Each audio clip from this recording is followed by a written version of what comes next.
Okay, good morning. Today we're going to start. Good morning. Okay, good morning. And Vietnam. Vietnam is already we had on December 8th. December 8th, yes, December 8th.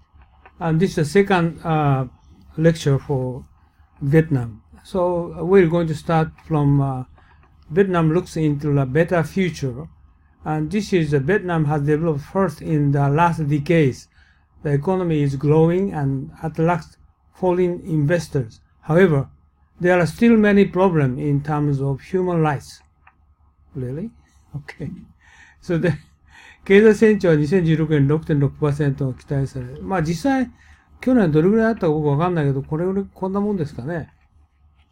経済が 7% 前後です。7% こんなもんですかね。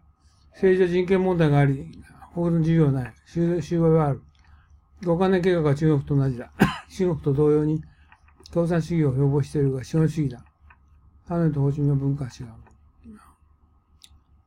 優しいビデオで、Sprout, Endemic. Okay, just only 2 words. Okay, let's go to start to listen.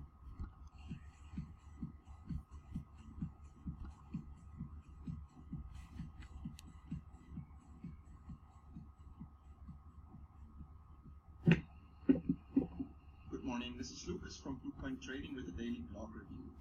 Today's title is Vietnam Looks into a Better Future. 30th of April is the day when the Vietnamese people celebrate the end of the war and the country's unification. Most Vietnamese people get around a week off. It's public holidays, and in the evening they make fireworks everywhere. I'm living here in Hanoi, which is in the north of Vietnam, the capital of Vietnam. And of course they made a firework here as well. It was close to a lake. I went there like half an hour before, but it was really difficult to get anywhere close to the firework because the streets were so crowded with all these motorbikes and with all the people. So I watched the firework from a little bit further away, but what I saw was actually quite impressive. I wouldn't have expected such a big firework here in Hanoi. And people have indeed a reason to celebrate. The country has made huge progress in terms of economic development since the end of the war in 1970. Oh, by the way, this is recorded on 2015 May. About 2 years ago. In 2014, Vietnam had a Okay, if you have any opinion, anytime ask me. GDP growth of 5.5%.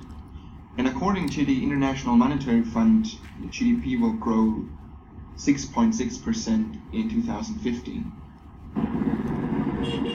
If there's one image that best sums up the Vietnamese economy, it's a Vietnamese rush hour. Now, imagine the day when all these scooters are family cars.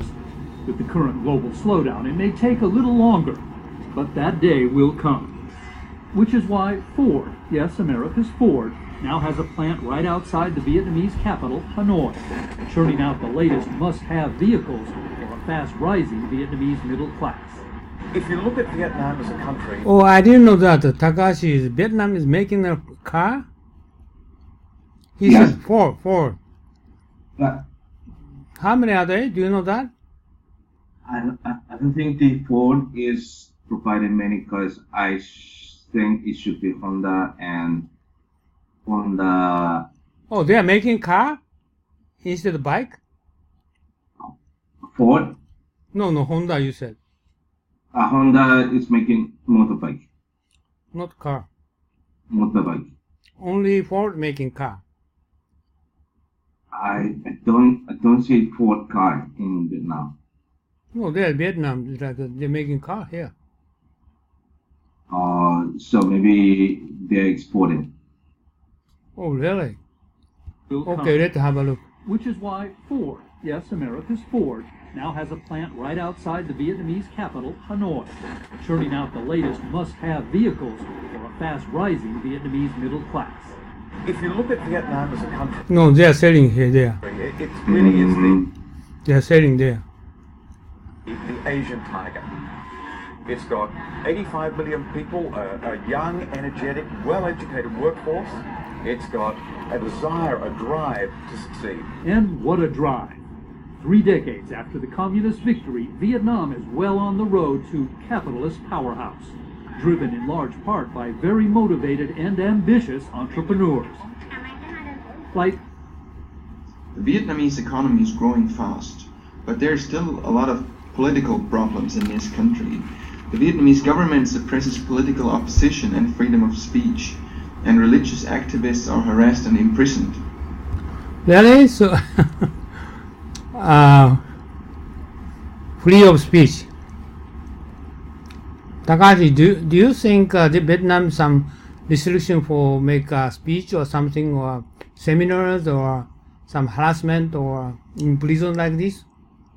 Yeah, as discussed here, it's been restricted. Oh, really? Okay. Additionally, corruption is a huge problem, and it occurs everywhere. For example, there's a rule that you have to wear a helmet if you drive a motorbike in the city. I think that makes sense. But if you're caught by the police without a helmet, you just give them $10 and they let you go. So this is just an example from the daily life, but of course in business this is much bigger. Like many corporations, they don't even pay taxes, just bribe somebody and then they don't have to pay any taxes at all. Oh, really? They don't pay tax, but they are going to pay bribe. Yes. Almost. Okay. Yeah. Okay. The country has opened its economy and became part of the globalized world, but officially it's still communist. The biggest corporations are state-owned, and the one-party government makes these 5-year plans, as you know that from China. But then on the other hand, there are all these international private corporations which are everywhere here. Like you can eat in KFC, you can drink coffee in Starbucks. I think Vietnam is in a way comparable to China. It has elements of both communism and modern capitalism. What made it roar so much was the fact that the government figured out that communization and the old communist philosophy of economy didn't work. People were dying of starvation and dying of famine because of the commune system. So, like its bigger communist neighbor, China, the Vietnamese government began to loosen the reins. At first, just easing its way toward more free enterprise, but with more jobs, more money, more opportunities, the Vietnamese people couldn't be held back, and the economy exploded. Just as in China, the crane is being called the new national bird. New homes and suburbs are sprouting in what were once war-torn rice fields. The icons of communism are now overshadowed by the icons of luxury brands, and that ultimate of capitalist symbols, the stock market. The Vietnamese are naturally entrepreneurial. They like to work hard, they want to make money, they want to better their family, they want to send their kids to school. I saw that. Rick Mayo Smith, who's been here longer than almost any other American since the war, runs a major investment and property firm. From his office overlooking Ho Chi Minh City, the former Saigon, Mayo Smith acknowledges there are still problems to overcome. Vietnam has been widely criticized for its weak legal system, the absence of a free press, and endemic corruption. Still, the image of Vietnam, the war, is being eclipsed by Vietnam, the economy. What I personally find very interesting, there are huge differences between North Vietnam and South Vietnam. If you ask somebody in the South what he thinks about the North, you will hear just very little positive comments. And the same thing is true if you ask somebody who's living here in the North about the South. Ho Chi Minh City, which is the biggest city in the South and the former capital of South Vietnam, has seen much more Western influence and especially American influence than the North. And people here in the North, they are more traditional. So it's not so easy here to make new friends. It's not so easy to get integrated into society. From my personal experience, that's much easier in Saigon. A good example, which I've also said in the article, is the nightlife. Like in Saigon, you can go out without any problems. You can go out until late night, whereas here at 12 o'clock the police goes to the bars and shuts everything down. I think this is a good example that shows that the lifestyle here in the North is definitely more traditional than in the South. But still, personally, I prefer living here in the North because I think it's more interesting, because here is there that traditional Vietnamese culture, which makes it a little bit more difficult, but it also makes it more exciting because it's just so different from what I know from the West. And also personally, I think Hanoi is the more beautiful city. It has all these lakes and a little more natural spots, whereas Saigon or Ho Chi Minh City, that's the official name, people in the south still call the city Saigon. Saigon is a little more of a big and more westernized city. But that's my personal point of view. Of course, that's a person. By the way, Takashi, you are not go sightseeing, right? Yeah, not many. So you don't go anywhere. Yeah, the place I have been to is Hanoi and Saigon, Ho Chi Minh, then some neighboring provinces. Really? Have you been to tunnel in Saigon? Sorry, where? Tunnel, Suchi Tunnel. Yes, I did. Oh, you went there. Okay, you went there. Okay, let's go. Personal preference. I know also people who enjoy Saigon much more than they like Hanoi. What I also like about Hanoi is that Hanoi has 4 seasons. So there's winter, spring, summer, autumn. Whereas in Saigon, there's just rainy season and dry season. And as I'm personally from Europe, I like to have 4 seasons. I think wherever you go, Vietnam is a great country to live. And it's developing really fast.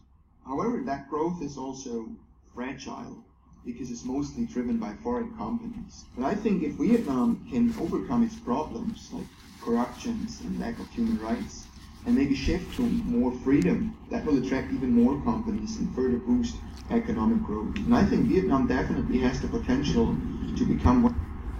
Okay, another question. Can you recognize freedom speech and human rights in Vietnam? Yes, in that aspect there is should still being heavily restricted. And if you declare something against the government and it is a political system, you might be caught by police. And then the TV program is also monitored with maybe 5 minutes or 10 minutes ahead. So we're watching the TV being 5 minutes or 10 minutes delay. Then, for example, 2 years ago, last year, when Obama visited Vietnam, then he had some meeting with some activists to talk about the freedom and human rights in Vietnam. Then the part on the TV, on the CNN, was shut it down. Sorry. Then, yes, not open, but sometimes the TV is shut down. And so the mobile phone, it seems I had, and I sometimes I feel the mobile phone communication line is also compromised. What do you mean compromised? Compromised means it's monitored. Oh, monitored. Yes, and not so harsh as the one in Singapore than the other dictator country. But oh, really? Singapore is the same? This is not what I experienced, but I have from my the one working together in some project, and they had been called by police department. He was at least to say something against the government on the phone. For example, saying that Singapore is so that everything is restricted and we don't feel freedom in living in Singapore. Then he got a call from the police to out. Then he was asked by the police, you didn't know, did you know your phone is always monitored? By the way, do you read newspaper? Yeah, not every day, but yeah. Usually. Not every day. How come? Do you check by PC? Yeah, it's newspaper. No. My question is, every day you don't read news in English? You mean the Vietnamese news? Yeah, almost every day, but not all. Yeah, newspaper is delivered to my room every day. So. Oh, okay. Newspaper coming to your room every day. Yes. And also the program is actual corruption, and as a result of the corruption still being influenced, then they're likely to see some political conflict. Okay. And the political opponent, yes, they are saying he's corrupt. Okay. One of the most important players in this region in the next decade. That's my take. What's yours? Oh, it's all. Okay, finish. So moving to next. Next is this is a local news Bizline. Is they prepare news every week, once a week, or every day, or whatever. So many, but I just picked one. This is very local, okay? They are reporting very Vietnam hot news.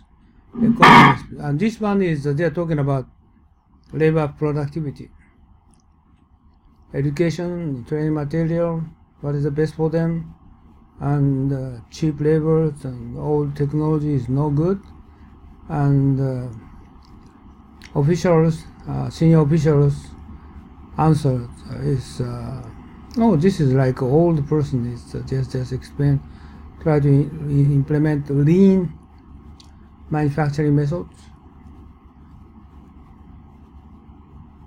Okay, just size, it's mine.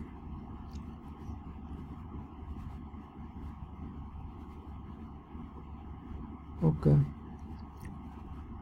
This is just emphasize on the product training for something like that. This, okay, just have a check character. Humble normally using Kenson, turbulence, vocational. Recently using this keyword often, vocational. Also this one is using so often, cognitive.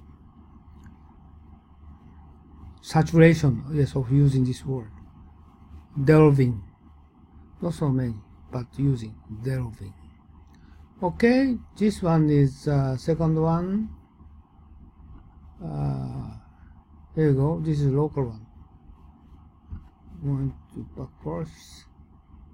Okay, let's take a look. Okay. That's it's just, how come it's just, I am getting from this video from Vietnam, that's the reason why it's slow, very slow. Let's start. 今年のイブは有馬記念です。イブは予定あります。私、でも有馬だよ。今年の締めだよ。だから有馬は見るよ。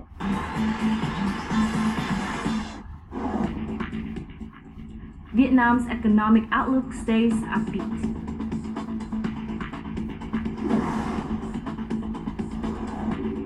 Measures to boost labor productivity. This one is, the date is this February. Hello and welcome to this edition of Bizline brought to you by VTV International. You with me, Lina Pham.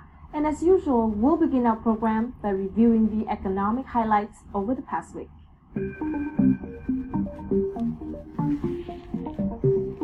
Oh, once a week, this is preparing this news. Vietnam's economic prospects in February 2017 is showing positive signs, HSBC Bank has just reported. Accordingly, Vietnam continues to claim global market share in key products, ranging from apparel to electronics.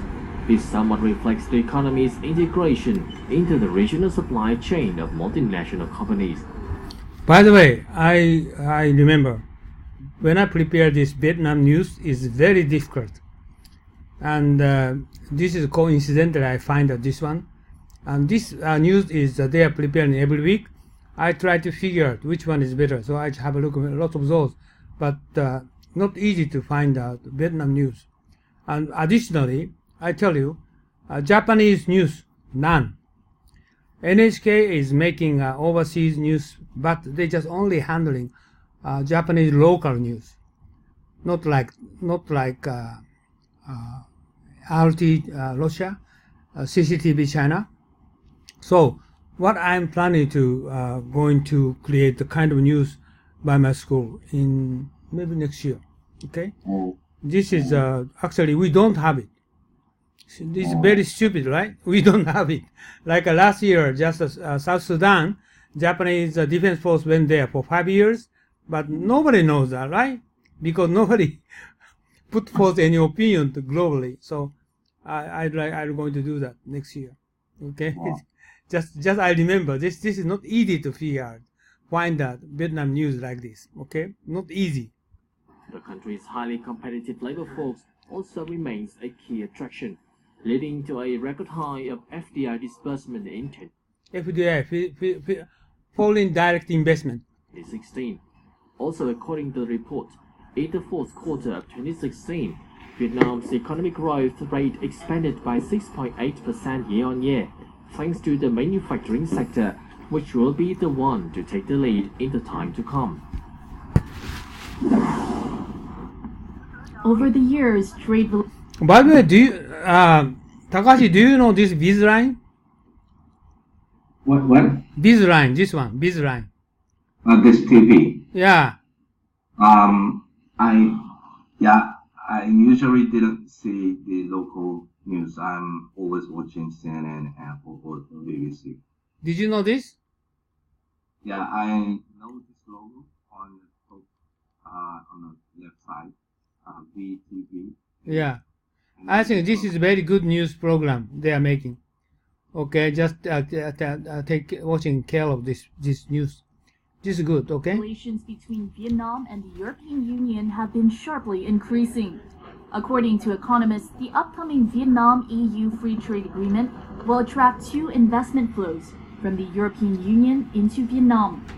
Thanks to the low production expenses in Vietnam as well as some decreased importing tariffs of goods from the EU, there will be a flow of EU businesses coming to Vietnam. This will make Vietnam's investment environment more attractive in the medium and long term. Bilateral trade turnover currently reaches around 40 billion euros every year. It is forecasted that the goods and services exchange between the EU and Vietnam could reach 100 billion euros each year until 2025.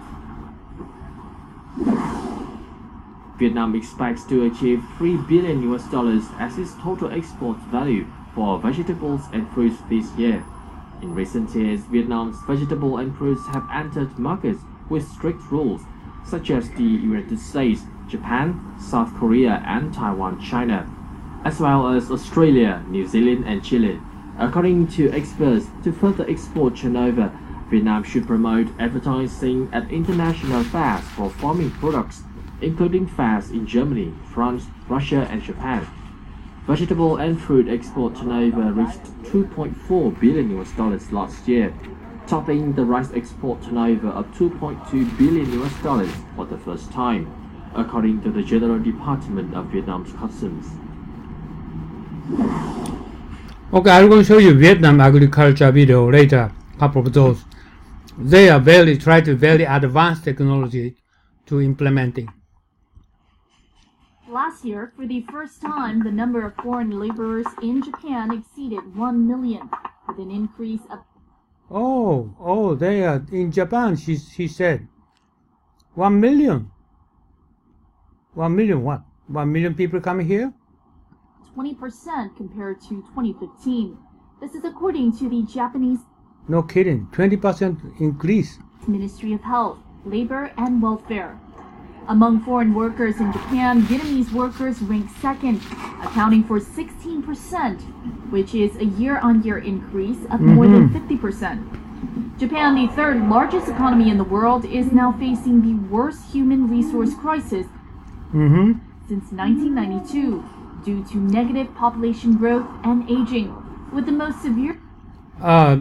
Did you know that today Vietnamese are coming to Japan? More than 1 million people here? 1 million? Yeah, 1 million. Incredible. Lack of Okay. human resources occurring in the country's construction sector. Starting from February the 1st, citizens of 40 countries. Oh, Kimoto, don't erase voice. Keyboard touching voice. Okay.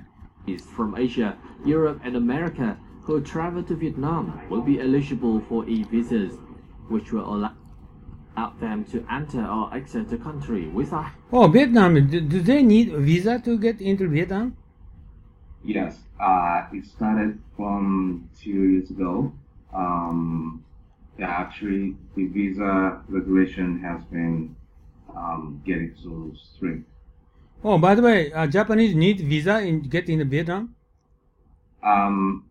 The thing is, the first time you enter in Vietnam, you can do without visa. But the second time, if it's within the 1 month after your previous enter, then you need visa. Then really? If the over 1 month has been passed, then you can enter again without visa. A little sophisticated. The policy is to avoid with some workers just come in, come out between the borders like Cambodia or Laos. Okay. Having to go through additional administrative procedures like fingerprinting or photo taking. To apply for the e-visa, visitors need to visit the Department of Immigration's website or through a third-party agency. Afterwards, they will be given an account. The fee is $25, which will get them a single entry and a stay of up to 30 days. The first month of 2017 saw over 1 million international visitors, a 23.6% rise compared to 2016. With the new e-visas, it is expected that this number will continue to rise. We have just reviewed some of the economic highlights over the past week. Up next, in our crosstalk, we will discuss about the productivity of the Vietnamese labor and room for improvement.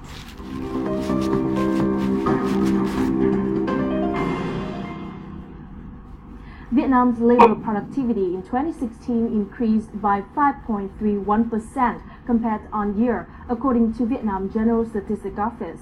Yet, experts consider the country's labor productivity to be rather low compared with other countries in the region. Labor productivity reached nearly $3,700 in 2018, equivalent to just 1/23. What is this amount? Oh, by person, $3,700. $700 in 2015, equivalent to just 1/23 of Singapore's. 1/23. 1/23 of Singapore. What is labor productivity? How should we understand this figure, and how can Vietnam improve it? We have here today Mr. Đậu Ngọc Hùng, Director of Integrated Statistics Department under the General Statistics Office, to take a closer look at this issue. But first, let's watch the following clip. Social labor productivity for the whole economy in 2016 at current prices was estimated at nearly $3,900. 3,900. $3,900. A 2010 comparative process, labor productivity in 2016 was estimated to witness an on-year increase of 5.31%. Vietnam has achieved a strong economic performance over the last decades and a surge in increase of labor productivity too. On average, labor productivity grew at 4.3% in the last 20 years. So which So it means 4 or 5% increase means if they want to catching up Singapore productivity, it takes about 100 years. Is the highest rate among ASEAN countries. They are talking Although about like labor this productivity of Vietnam later. in past years has increased steadily, it was still low compared to other countries in the region.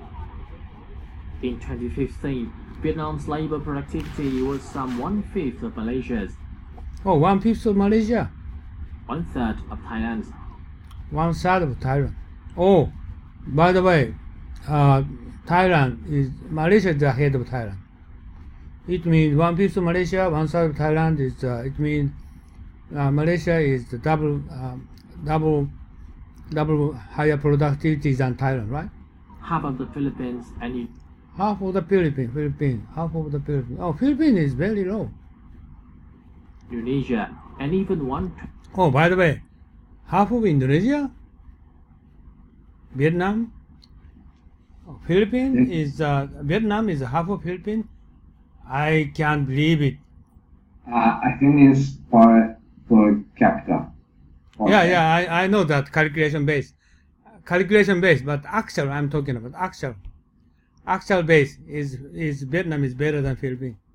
They have Philippines is so many rich people, and the majority of almost I don't know how many percentage, but 90% or more than 95 is the people are very poor. So consider for the workers level, Vietnam is higher than Philippines. Indonesia is Indonesia is different from Vietnam. Indonesia is also very similar to Philippines. There are very few rich people dominant in the country, and almost all people poor. So half of Indonesia, I don't believe it. Vietnam is higher. 23rd of Singapore. This has caught the public's attention. Tôi cũng xuất phát từ. Okay, just the translation bottom. Là công nhân, nếu mà nói là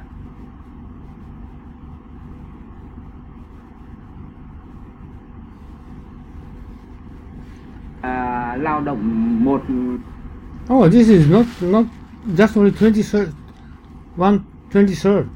Về lao động của Sinh mà bằng 23 đồng Việt Nam, tôi thấy là nó cũng không chính xác lắm. Tại vì bác cũng không nghĩ không thể có là 23 lao động của Việt Nam mà lại chỉ bằng một người của Singapore. Tôi rất là ngỡ ngàng.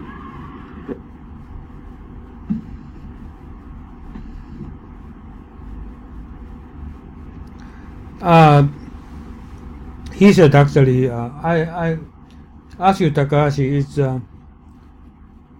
Singapore is 23 times higher than Vietnam. How do you think is labor productivity? Labor productivity. Yeah, just labor. It means okay, just very similar figure of GDP per capita. Mm-hmm. So actually, the Singapore is almost 30 times higher than Vietnam, right? But Yes. But must be careful about this. The concept of like a democratic country compared with socialist country, and your socialist country is not dominant by rich people. So everybody, most people equal. So if you just only considering GDP per capita, usually compared with Philippines, Indonesia, I think Vietnam is higher. So Singapore is rich people and poor people. I don't know how many times, maybe 3 or 4 times Singapore higher instead of 30 times. What? It's, So Singapore is now making their profit not mainly from just primitive manufacturing. No, they are service. They are almost service industry. Yes. So this guy is saying that just to compare the labor with Singapore is not unrealistic, but it's different now. It's different type on the job. He said it's not realistic. It's not realistic to compare mind and skill. Okay, let's move on. Bởi vì nếu mà tính lao động thì không thể so sánh được như thế. Đấy. Với vấn đề trí thức thì cũng không thể nào mà so sánh như thế được. Mình thì mình cũng không bất ngờ về cái thông tin như thế này. Nhiều người gần như là không hài lòng với chế độ đãi ngộ. Nên có một phần gì đó trong bản thân là không muốn cố gắng mà cũng không nhiệt huyết. Nó không chỉ phụ thuộc vào người lao động mà nó còn phụ thuộc vào cả nền kinh tế và rất nhiều yếu tố khác của một đất nước.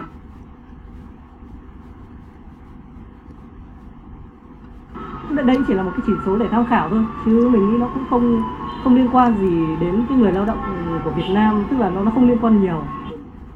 That's how common people think about the figures. So what about the experts? Có lẽ nó cũng chưa phải đến mức độ như thế, mà cái chính đó là những cái thông tin này các cơ quan truyền thông, các cơ quan mà đi giải thích những cái ý kiến của dư Can just hear it, cat.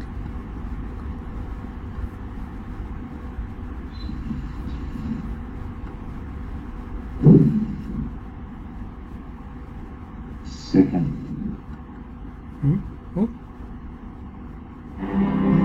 Huh? Sorry. Của các cái doanh nghiệp, của cộng đồng doanh nghiệp và của cơ quan quản lý đối với vấn đề năng suất. What?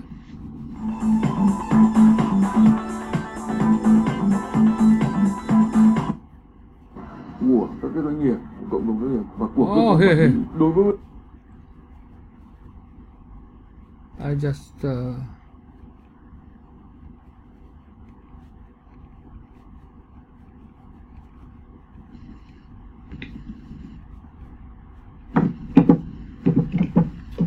Oh, by the way, I skipped many.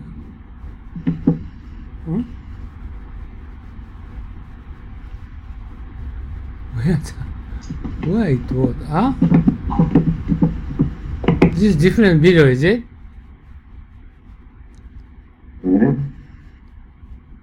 It's February 6th. No. This is April 2nd. This is different. This is one. But where I forget that? Around here? Oh, here. Around here. Okay. Mà cái chính đó là những cái thông tin này các cơ quan truyền thông, các cơ quan mà đi giải thích những cái ý kiến của dư luận cho nhân dân lao động hiểu thì cũng cần phải xem xét lại, kiểm chứng lại. Nhưng mà tôi nghĩ rằng nói gì nói, năng suất lao động của chúng ta vẫn là thấp. To find out what Nghĩ rằng nói gì nói, năng suất lao động của chúng ta vẫn là thấp.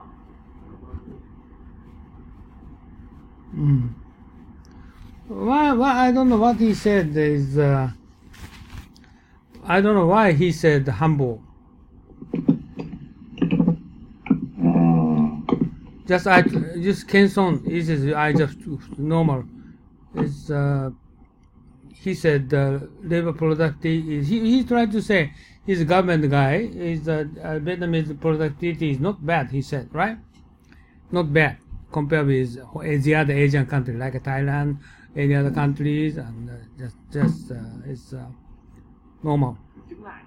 Nhưng mà tôi nghĩ rằng nói gì nói, năng suất lao động của chúng ta vẫn là thấp. To find out what labor productivity illustrates, a VTV reporter sat down with an expert from ILO. Can we evaluate a worker's capacity and diligence based on labor productivity? Well, using only labor productivity to assess worker diligence would be too reductive. At the aggregate level, labor productivity results in a combination of the effective use of labor in combination with other factors of production, such as capital, technology, engineering, etc. The expert also pointed out an issue related to data limitation. For developing country where there's an important part of the workforce in the informal economy, so it's something that is difficult to capture in terms of statistics. So informal economy is not paying tax business, right? Yeah, there are many. I heard from Kitagawa-san that the rate of the collecting tax is very low. The situation is not so good. I think it's less than 30% or around 20%. Oh, 30% what? The government. You said underground. Not underground. Including underground. They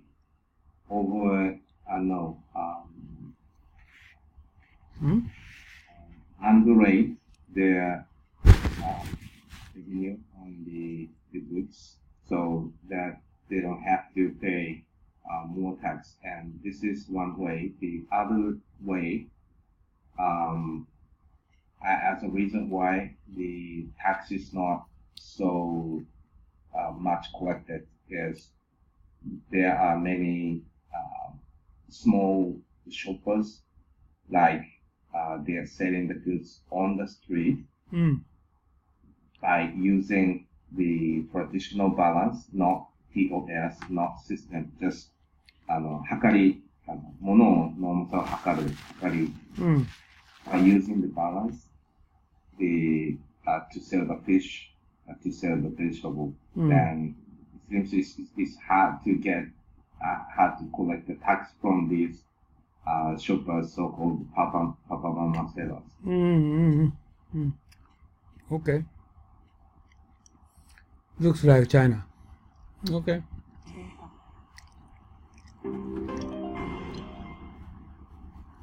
Rất cảm ơn ông Đậu Ngọc Hùng đã nhận lời tham gia chương trình Design của chúng tôi hôm nay. Thưa ông Đậu Ngọc Hùng, câu hỏi đầu tiên của chúng tôi đó là ông có thể định nghĩa năng suất lao động là gì và cái công thức tính năng suất lao động ra sao, cũng như là cái con số này thì thể hiện điều gì không ạ? Năng suất lao động ấy, phản ánh năng lực, hiệu suất của lao động trong quá trình sản xuất. Nó đo bằng số sản phẩm hay lượng giá trị tạo ra trong một đơn vị thời gian, hay là lượng thời gian lao động hao phí để sản xuất ra một đơn vị sản phẩm. Có thể nói cái năng suất lao động thể hiện tính chất và trình độ tiến bộ của một tổ chức, một đơn vị hay một phương thức sản xuất, và là yếu tố quan trọng để quyết định sức cạnh tranh của doanh nghiệp và của nền kinh tế. Ở Việt Nam thì năng suất lao động xã hội là một chỉ tiêu thuộc hệ thống chỉ tiêu thống kê quốc gia và tính bằng GDP chia cho tổng số người đang làm việc bình quân. Và với cách tính toán này là hoàn toàn phù hợp và đảm bảo theo thông lệ quốc tế.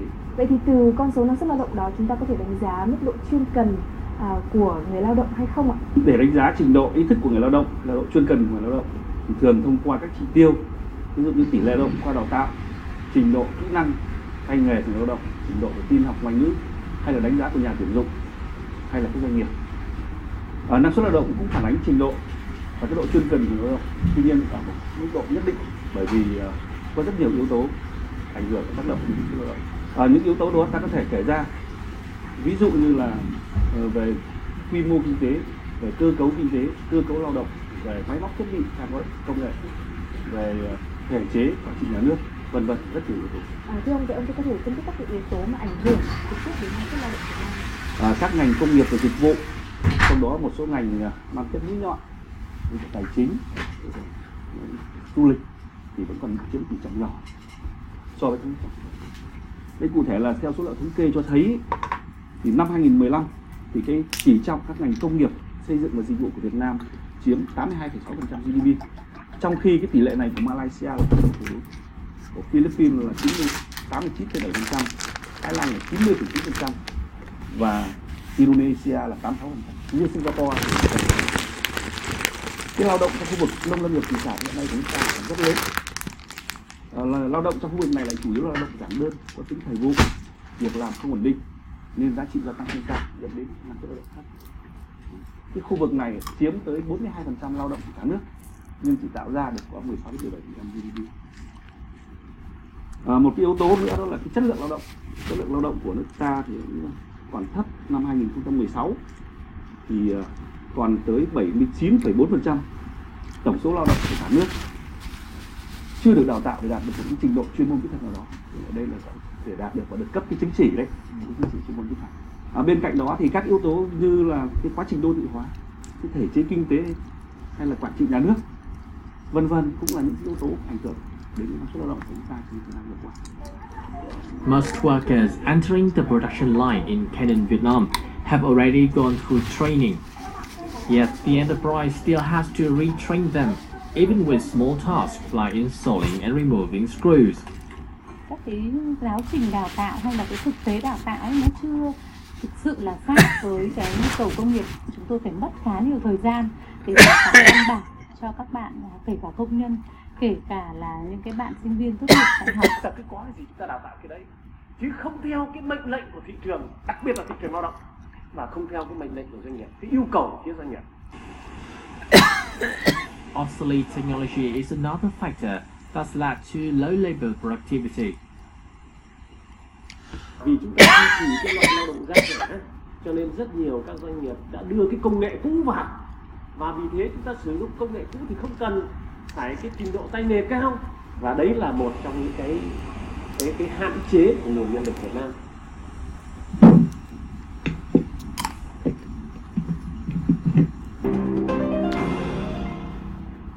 Vậy thì bên cạnh những cái yếu tố vĩ mô như ông vừa phân tích thì có những cái yếu tố khác nào mà ảnh hưởng lên cái năng suất lao động ở cấp độ doanh nghiệp không? Qua nghiên cứu điều tra doanh nghiệp do Tổng cục Thống kê tiến hành hàng năm ấy, thì cho thấy có một số yếu tố ảnh hưởng lớn đến năng suất lao động của khu vực doanh nghiệp. Chẳng hạn là số liệu từ doanh nghiệp cho thấy là các doanh nghiệp mà có cái hoạt động xuất nhập khẩu, các doanh nghiệp tham gia vào cái thị trường toàn cầu có hoạt động xuất nhập khẩu thì có cái mức năng suất lao động cao hơn tới 35% so với những doanh nghiệp mà không có cái hoạt động xuất nhập khẩu. Hay là những doanh nghiệp có hoạt động nghiên cứu và phát triển, là chúng tôi nghiên cứu từ cái dữ liệu của điều tra doanh nghiệp, những cái doanh nghiệp có cái chi cho cái nghiên cứu phát triển ấy, thì có mức năng suất lao động cao hơn 19,3% so với các doanh nghiệp không có hoạt động nghiên cứu. Đồng thời về quy mô doanh nghiệp thì cũng ảnh hưởng là tương đối lớn đến cái năng suất lao động của doanh nghiệp. Qua nghiên cứu chúng tôi thấy rằng là các cái doanh nghiệp có quy mô từ 50 đến 99 lao động là những doanh nghiệp có năng suất lao động cao nhất. Một cái yếu tố nữa là chúng tôi cho rằng là cái doanh nghiệp mà có cái người nghiên cứu, những cái doanh nghiệp mà có người quản lý doanh nghiệp có cái bằng mà người ta có cái trình độ, cái bằng thạc sĩ hoặc cao hơn đấy, thì cái năng suất lao động của doanh nghiệp đó cao hơn 0,77%, 0,7% so với trường hợp mà người quản lý chỉ có cái bằng từ cao đẳng. Đấy thì bên cạnh đó thì đối với khu doanh nghiệp thì các yếu tố về như trình độ kỹ thuật của người lao động, tài sản, vị trí địa lý hay là cái mức độ tập trung của khu doanh nghiệp cũng tác động đáng kể đến cái năng suất lao động của khu vực này. Những năm gần đây thì đã có rất là nhiều chuyển biến về mặt cơ chế chính sách, trong đó thì có luật doanh nghiệp cũng như là luật đầu tư thì đã được thông qua. Luật sửa đổi bổ sung một số điều luật của Bộ Lao động thì cũng và luật hỗ trợ doanh nghiệp vừa và nhỏ thì cũng đang trong quá trình nghiên cứu dự thảo. Vậy ông có những cái khuyến nghị gì về mặt chính sách, thể chế để có thể giúp tăng năng suất lao động? Cái thời gian vừa qua thì Việt Nam đã có sự cải thiện đáng kể, nhiều nỗ lực cải cách và hoàn thiện thể chế, cải cách hành chính, nâng cao quản trị nhà nước, tạo cải thiện về môi trường đầu tư kinh doanh thông qua các việc là ban hành các luật. Theo tôi ấy, thì chính phủ và các bộ ngành cần xác định việc tạo lập chính sách để nâng cao năng suất lao động là cái giải pháp quan trọng, ưu tiên hàng đầu để nâng cao sức cạnh tranh cũng như tăng trưởng bền vững. Thế thì theo tôi thì trong thời gian tới cần sớm thành lập được cái Ủy ban năng suất lao động quốc gia của Việt Nam. Nó có một cơ quan thường trực chuyên môn về năng suất lao động làm cái nhiệm vụ tức là tạo lập và thiết lập tạo nhiệm vụ phối hợp các động lực tăng trưởng năng suất quốc gia.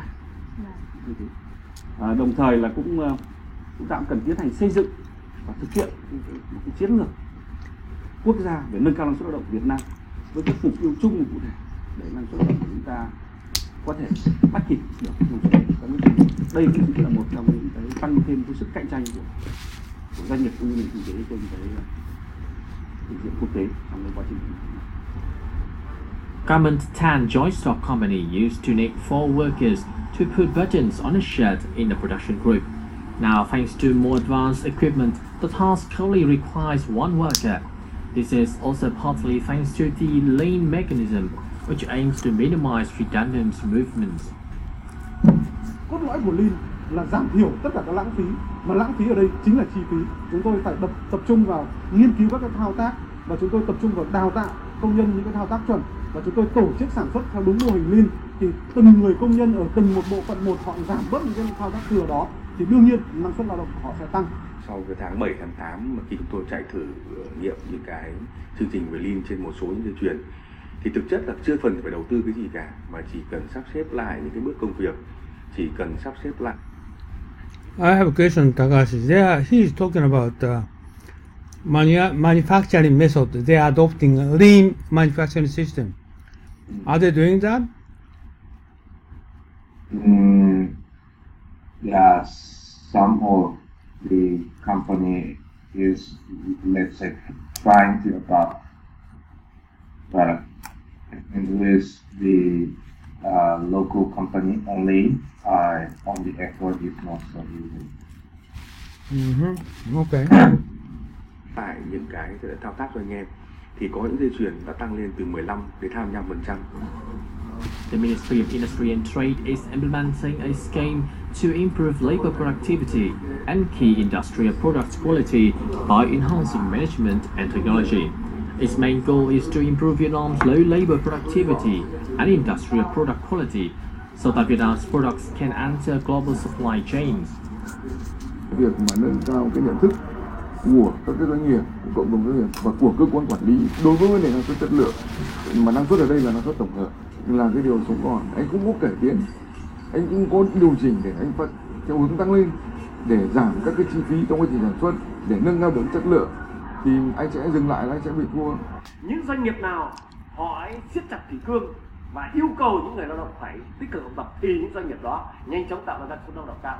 Còn những doanh nghiệp nào mà lỏng lẻo thế này thì chưa chắc đã có thể tạo ra cái năng suất lao động như chúng ta đang mong muốn. Okay, Kimoto, the Vietnamese people very eager to increase their productivity and they are eager to study for training. How about Malaysia? Malaysia is a upper middle country. Malaysia is productivity of Malaysia is higher than Philippines and Thailand. And Malaysia already has a GDP per person is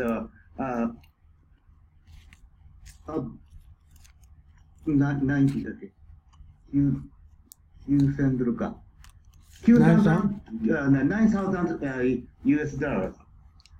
My question is, how about their training? Training. Yeah. Malaysia runs Japanese company. In Malaysia, many Japanese factory. There's many Japanese factory.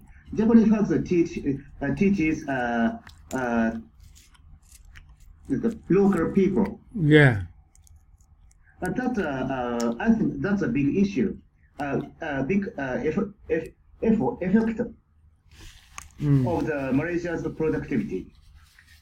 Okay, and based on my observation, Malaysian people very like to study, right? They are like to study training. They like training, right? Okay. In addition to technology and vocational skills, experts also pointed out other areas for improvement. Soft skill and cognitive skills and skills related to, for example, communication, teamwork, analytical thinking, and so on, that are often skills that are largely required by employers. Thưa ông có thể nhận xét về cái tốc độ tăng trưởng của năng suất lao động ở Việt Nam trong những năm gần đây không ạ? Có thể thấy cái năng suất lao động của Việt Nam gần đây như đề cập phía trên đấy, ta vừa đề cập, tức là đã có sự cải thiện đáng kể theo cái hướng tăng đều qua năm. Cụ thể là ở đây là ở trong cái giai đoạn 2006-2010 là năng suất lao động tăng 3%, giai đoạn 2011-2016 là tăng 4%, tức là giai đoạn sau là tăng. Tuy nhiên cái mức này nó còn thấp, cái mức tăng này còn thấp, nó thể hiện ở cái mức cái so sánh cái năng suất lao động của Việt Nam với các nước như chúng ta vừa trao đổi.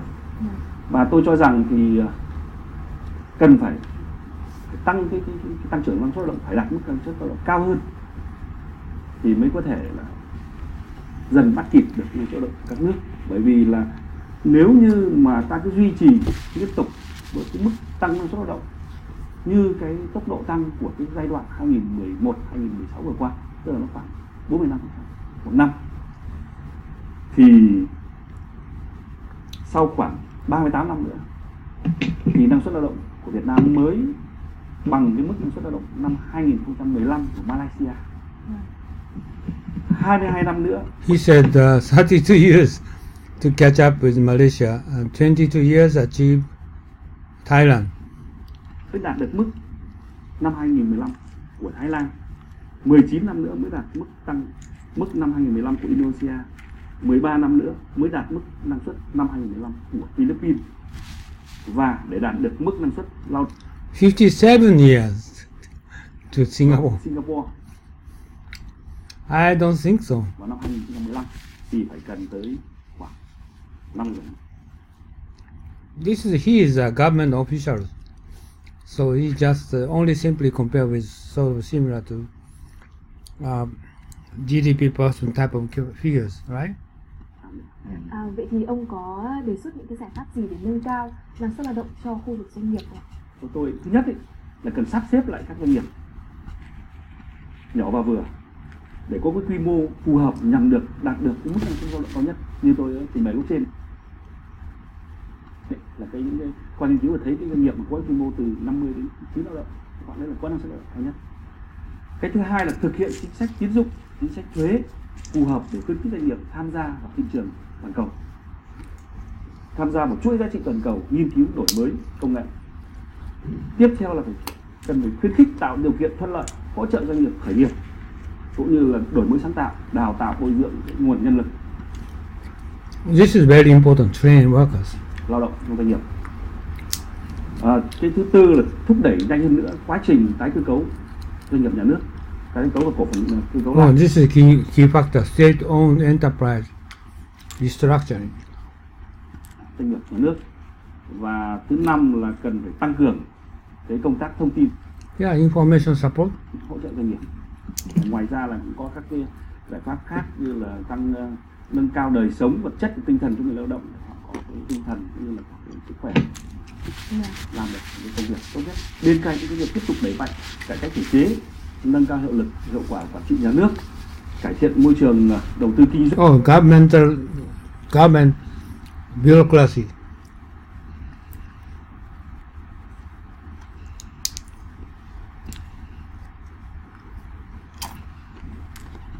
Thì trong thời gian tới cần tập trung vào các giải pháp sau. Thứ nhất là cần phải duy trì cái ổn định kinh tế vĩ mô, đẩy mạnh tái cơ cấu nền kinh tế gắn với đổi mới mô hình phát triển. Cái thứ hai là đẩy mạnh cơ cấu lại nông nghiệp gắn với xây dựng nông thôn mới, chuyển đổi cơ cấu cây trồng vật nuôi phù hợp với thị trường cũng như là thích nghi với cái biến đổi khí hậu. Một cái vấn đề chúng ta cần phải thực hiện đó là phải nâng cao chất lượng nguồn nhân lực, đổi mới giáo dục đào tạo nghề nghiệp theo hướng hiện đại, đáp ứng nhu cầu thực tế cũng như là nhu cầu của hội nhập quốc tế. Và ngoài ra thì cần nghiên cứu cải cách chính sách tiền lương,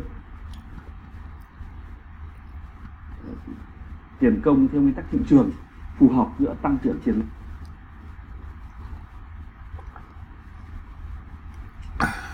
lương và tăng năng suất lao động. Vietnam's footwear and leather products are set to reach export turnover of $18 billion in 2017, an on-year growth of 10%. This is higher than the 6% increase in 2016. Experts forecast that 2017 will be a good year for footwear and leather exports as the VN-EAEU FTA has taken effect.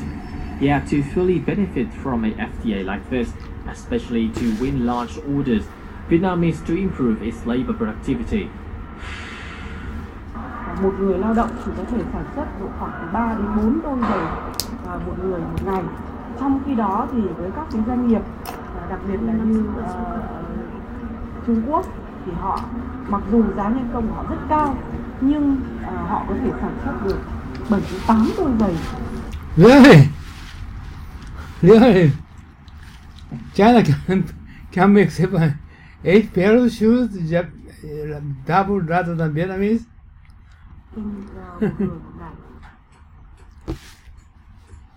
According to the Global Competitiveness Report 2016-2017 by World Economic Forum, Vietnam was ranked 60, 4 steps down from the report in 2015. Labor productivity, once again, is a key measure to improve Vietnam's competitiveness in the context of global integration. Việc năng suất thấp nữa, nó sẽ làm ảnh hưởng tới cái tốc độ tăng trưởng, tới cái giá thành sản xuất kinh doanh, cũng như là tới cái khả năng cạnh tranh thành công trên thị trường thế giới của các doanh nghiệp Việt cũng như của hàng Việt. Và có thể đây nó là một trong những cái điểm nghẽn khiến cho nền kinh tế Việt có thể bị thua thiệt, thậm chí bị tụt hậu và thậm chí có thể là bị thất bại trong cái quá trình tham gia hội nhập và cạnh tranh quốc tế. Thưa ông, Việt Nam thì đang hội nhập kinh tế quốc tế rất là sâu rộng. Vậy ông có thể nêu rõ cái tầm quan trọng của việc tăng năng suất lao động của Việt Nam trong cái bối cảnh Việt Nam hội nhập kinh tế không ạ? Đúng là hội nhập kinh tế quốc tế sâu hơn một nền kinh tế toàn cầu hóa sẽ đem lại cơ hội đầu tư và mở rộng thị trường lao động. Nhưng đi đôi với đó là cũng là sự cạnh tranh ngày càng gay gắt hơn. Thì theo tôi ấy, chính vì thế mà cái năng suất lao động nó lại càng có vai trò quan trọng. Vì đây là yếu tố quyết định đến sức cạnh tranh của doanh nghiệp, của nền kinh tế. Nó sẽ góp phần cho cái việc thúc đẩy tăng trưởng bền vững như chúng ta đã đề cập. Tôi cho rằng đây là yếu tố rất quan trọng. Thưa ông, thì cuối năm 2015 thì cộng đồng kinh tế ASEAN AEC đã được thành lập và nó đã cho phép cái sự di chuyển tự do của lao động tay nghề cao ở trong nội khối. Vậy thì ông có nhắn gửi gì tới lao động và doanh nghiệp Việt Nam trước cái? Oh, she's talking about that in Vietnam. Many ASEAN people here there?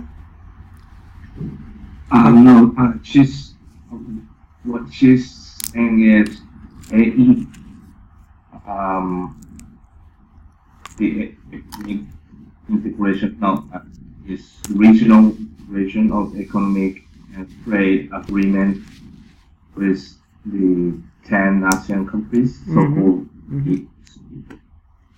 Then this agreement will lead the more laborers and the mobility of the labor will be more flexible, and the investment is becoming more flexible with some restriction lessened.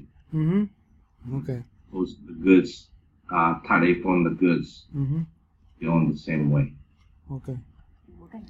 Tôi cho rằng là với cái việc gia nhập cộng đồng kinh tế ASEAN thì người lao động Việt Nam sẽ có nhiều cơ hội việc làm, nhưng cũng gặp nhiều thách thức, sự cạnh tranh như là đòi hỏi về cái chất lượng lao động.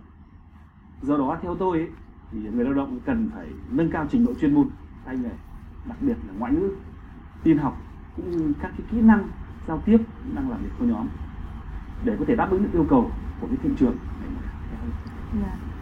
Còn đối với doanh nghiệp ấy, thì tôi cho rằng cần phải chủ động xác định chiến lược, chiến lược kinh doanh và quy mô doanh nghiệp phù hợp, đẩy mạnh hoạt động nghiên cứu, đổi mới sáng tạo, tham gia tích cực vào cái chuỗi cung ứng toàn cầu để tăng năng suất lao động và qua đó tăng cái sức cạnh tranh cho doanh nghiệp cũng như là của một nền kinh tế. Một lần nữa rất cảm ơn ông Đậu Ngọc Hùng đã tham gia chương trình Business của chúng tôi ngày hôm nay. The size of Vietnam's economy has increased some 30-fold over the past 25 years, and the GDP gap with other countries has been narrowed. Yet, compared with neighboring countries such as Thailand, Indonesia, Malaysia, Singapore, and the Philippines, it's still humble. However, with forecasts that Vietnam's GDP in the next few years will be higher than in 2016, we have reasons to hope to narrow the labor productivity gap between Vietnam and other nations in the future. And that also wraps up this edition of This Line. Thank you very much for watching. You can always rewatch our program at vtv4.vn or youtube.com/vtv4go. From our team here in Unno, until next time. Okay, this is Vietnam training and how to catching up with the other Asian countries, and make sense, right? Makes sense. Next is agriculture. Okay, Vietnam, when containers are turned into hydroponic vertical farms, this is popular in Japan, right? But I didn't know that in Vietnam they are doing that. Aspire is a company. Aspire is a platform dedicated to sharing sustainable, tangible initiative favoring transition toward a new model of society. A model reconciling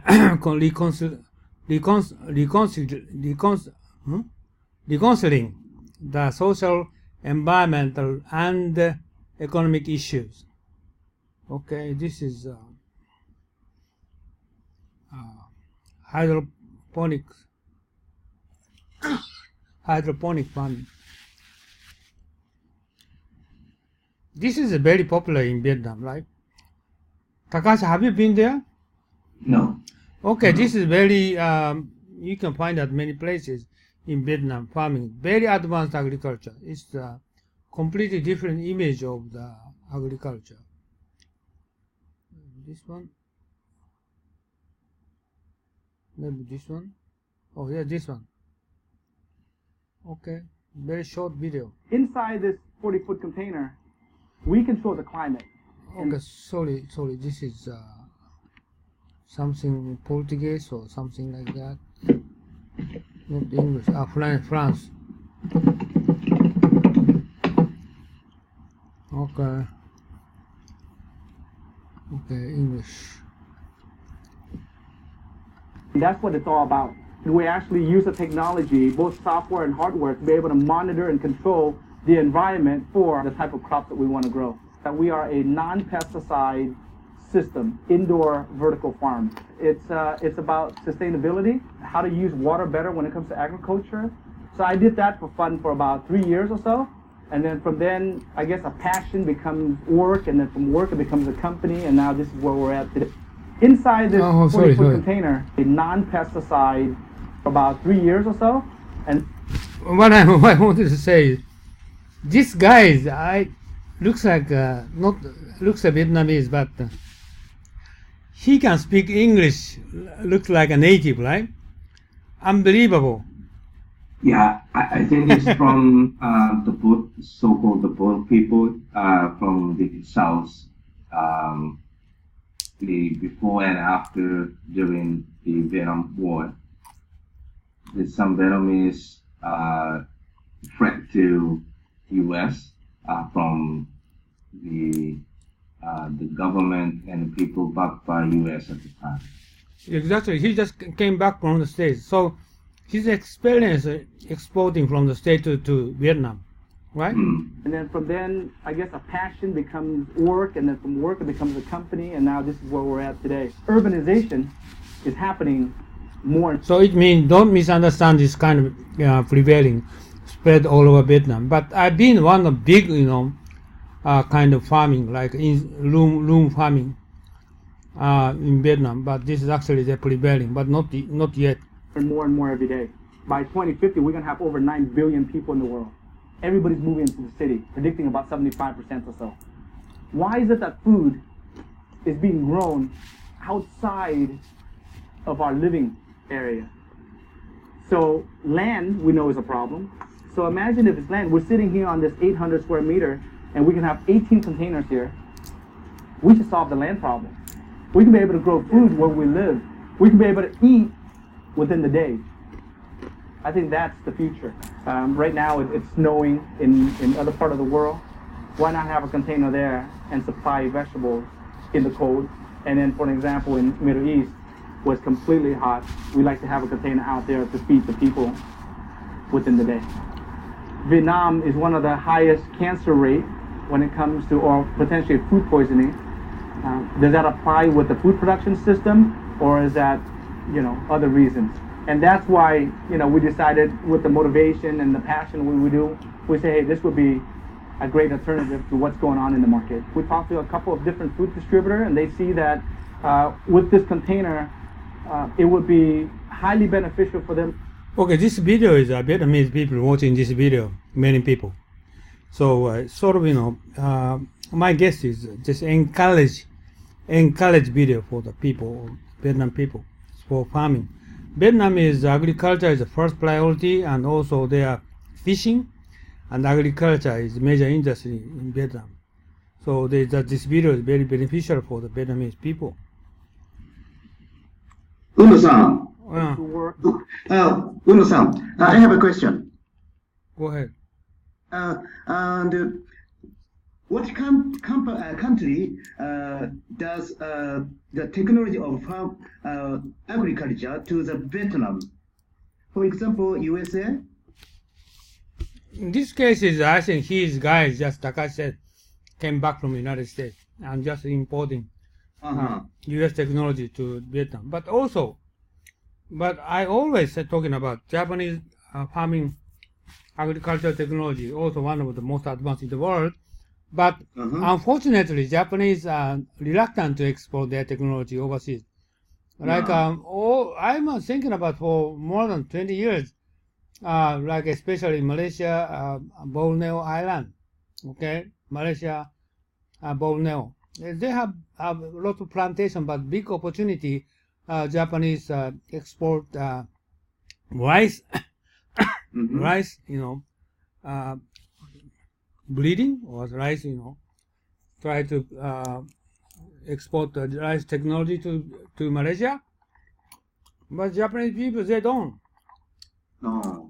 And because they just, one reason is Japanese subsidy for the farmers. So they get subsidy. So they're reluctant to how to survive. So Japanese farmers need to go abroad, including Vietnam, including Malaysia, Indonesia, and they need to export their skill and technology to global level. But they don't do that. Maybe they're doing some, but I didn't hear about kind of activity a lot. Unno-san, reluctant about the overseas technology from Japan. That means Zenno or Nokyo. That's a bad organization. No, I don't think so. This is simply because language barrier. Oh, language barrier. Okay, Japanese manufacturing, they have they go outside because of the cost balance. They try to looking for cheaper place in China, in Asia Pacific. But agriculture is so much protected, so they don't need to go outside. But also the language barrier, they don't know what's happening outside Japan.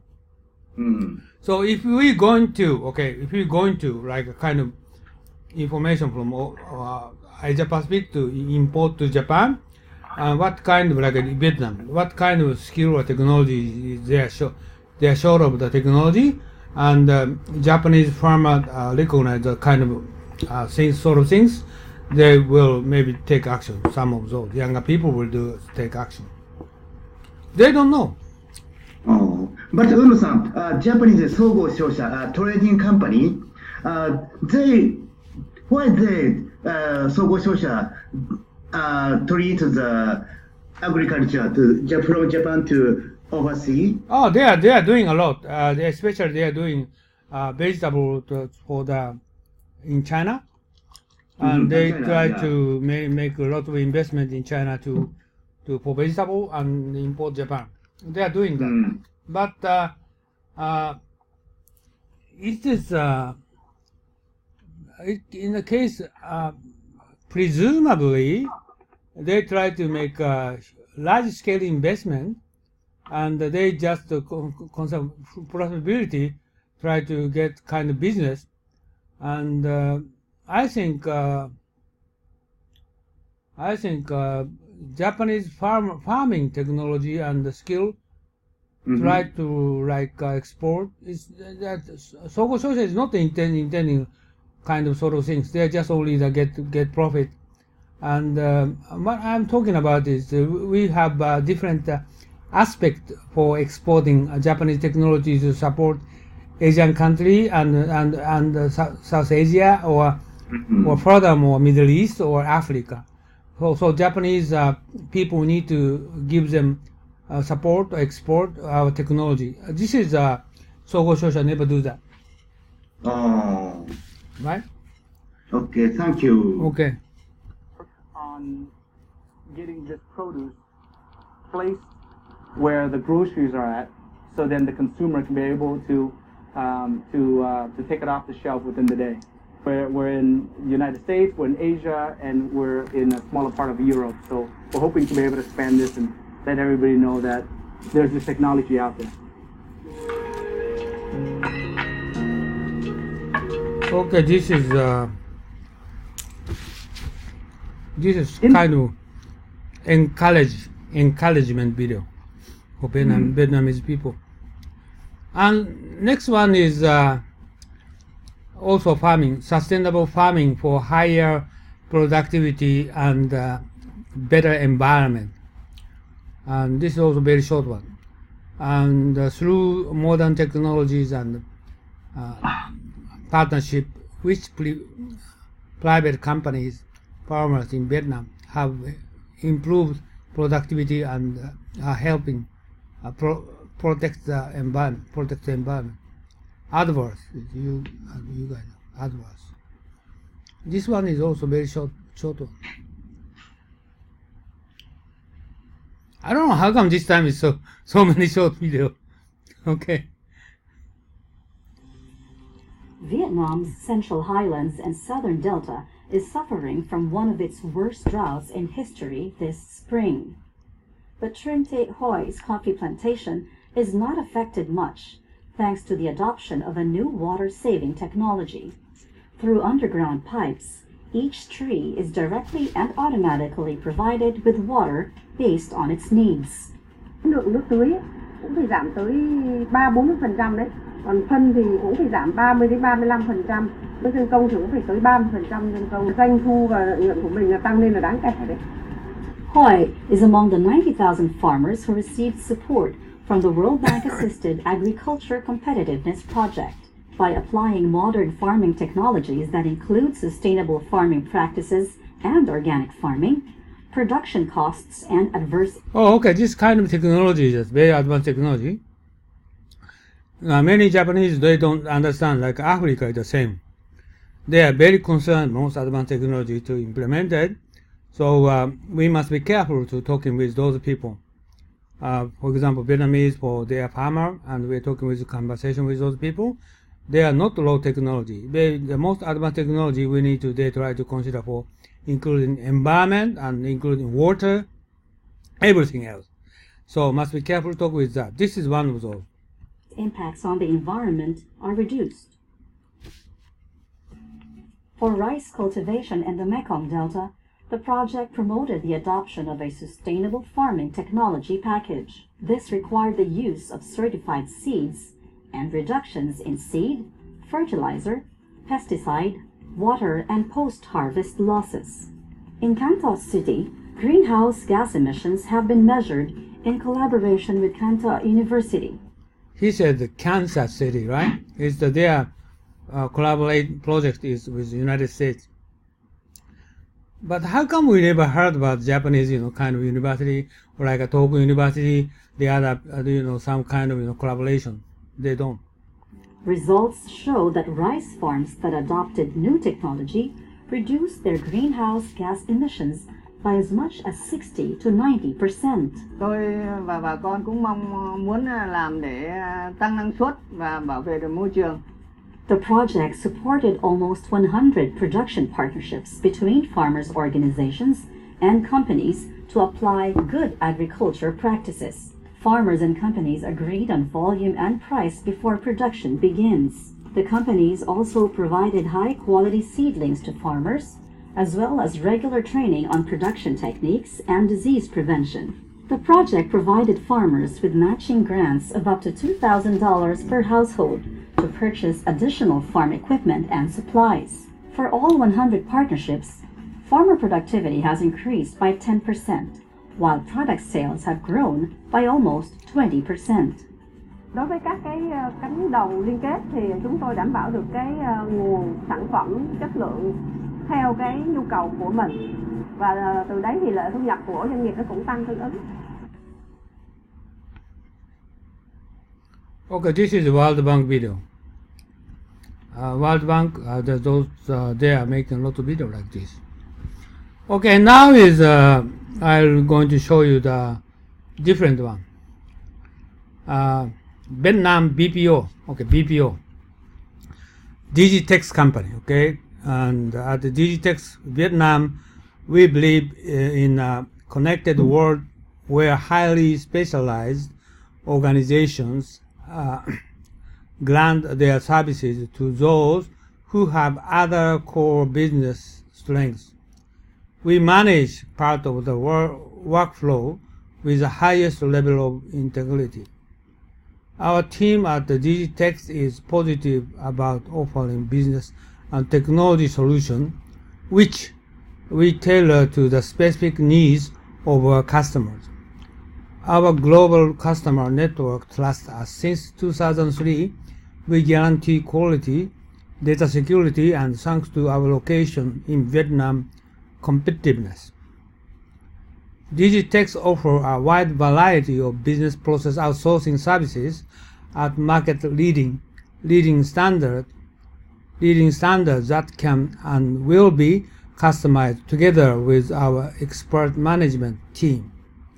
Data entry and document processing, and contact center and help desk center, image processing, scanning and archiving, software development and IT services. This is I think this one is company's advertisement video, but we get to know what is the Vietnam's BPO. I just pick it up. I don't know what maybe they have a lot, but I just pick it up for some company.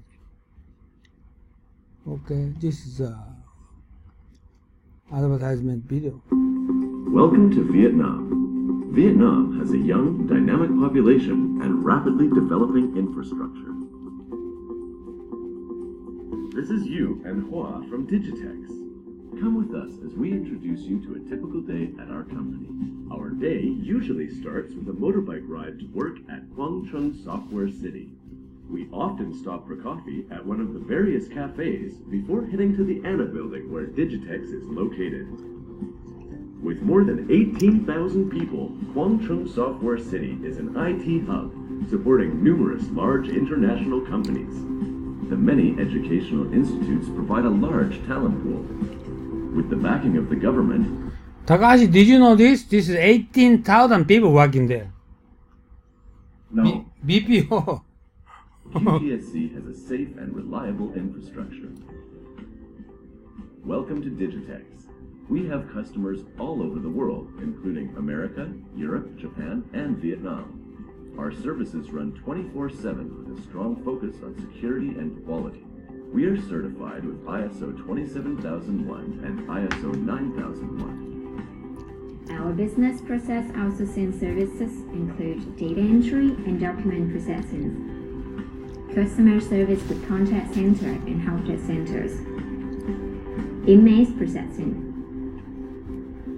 scanning and archiving. Every month, Digitex generates more than 10 million records, serving hundreds of customers all over the world.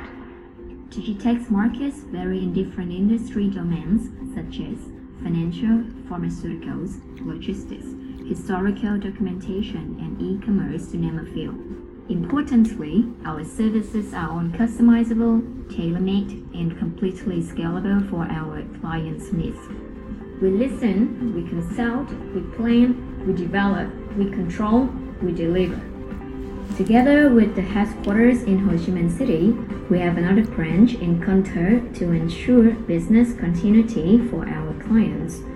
There are nearly 1,500 employees with an average age of 25, offering projects in 30 plus languages. Guten Tag. 你们好. Здравствуйте. Konnichiwa. Bonjour. To ensure the motivation of this vast workforce, we encourage and coach our people for excellence. We attract them to our continuous internal activities such as training and team building. At Digitex, we believe in our outstanding and disciplined people to deliver our German quality made in Vietnam. A mixed Vietnamese-German management with more than 15 years of experience in BPO brings us a number of advantages as an international company. Here at Digitex, we believe that technology and innovation are the keys to success. To assist our clients and our internal production in their daily projects, the in-house software team develops our own BPO platform as well as other customized applications. Along with our software is the IT service department. The Network Operations Center allows Digitex together with our clients to monitor each project 24/7 to guarantee our standard of excellence. A team playing mindset, close cooperation throughout all departments and with our partners secure added value that goes beyond a normal BPO provider. Come discover Vietnam with us. Okay, this is advertisement video for Digitex. Okay. This is one of Vietnamese, their target industry they are going to develop. And the last one is SBS, Vietnam, French company, Intelligence Automation Center. This is the most advanced technology they are implementing. Futuristic, it's okay. This is Vietnamese, most advanced technology. This is Japanese company need to get to know what French company doing. This is most Swiss company. This room is really the heart of the operations. It's the network operating center. Essentially here we monitor all our customers and their business in real time. So for example, in this center we have over 100 customers globally where we can see what is happening on the hardware level, on the network level, and also on the business level. The design of this space was intentionally made to appear as a space shuttle because that conveys the futuristic vision of SPS, which is really centered around intelligent automation. This particular center has three key purposes. First, it is a network operating center. Second is intelligent automation, where we start applying technologies like robotics and artificial intelligence.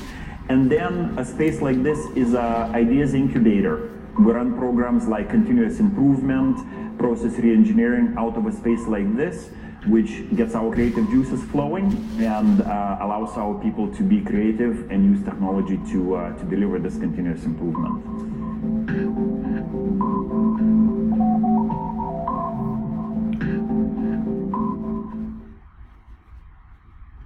Okay, this is why I prepared this video. This is, I said France, but the Swiss company. They are implementing their research, implementing incubation center in Vietnam. Most advanced technology they try to do there. And the Japanese company never do that, right? This is, we need to consider for kind of sort of things. Always, we need to, in not only Vietnam, but all over the world, any country, any developing country or underdeveloping country, we need to consider for the export our technology, our research center, whatever. Just need to consider most advanced technology. We need to bring those to the everywhere, all over the world. So this is, I think, Japanese company need to study. So this is video one suggestion Japanese company need to consider to implement or cooperate with those countries, right? Okay, this is Vietnam. I'm going to finish Vietnam. Do you have any questions? No? I have two. One is in agriculture. The one, the symbolic activity with Japanese company is Fujitsu.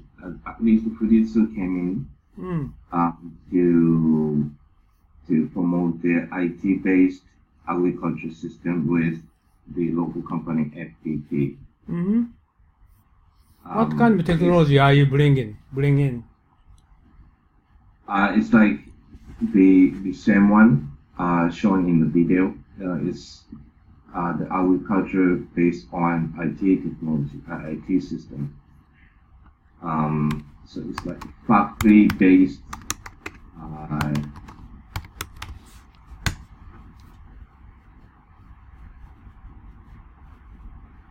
This one? No, Fujitsu, Vietnam, IT, FPT. SPT. FTP.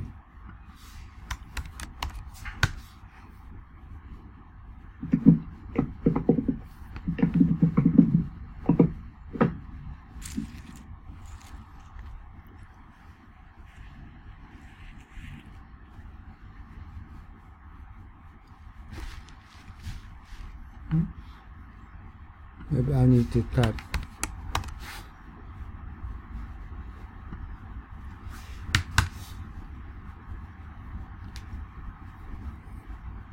Maybe first one. Yeah, this one, but this is not English.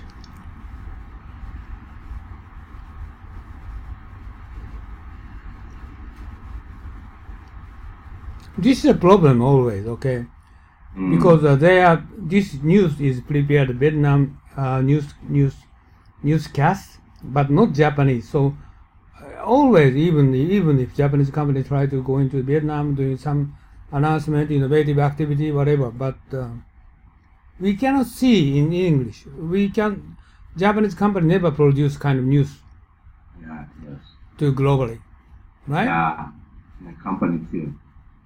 Yeah, this is crazy. So this first one maybe what you said, right? But I don't understand what they say.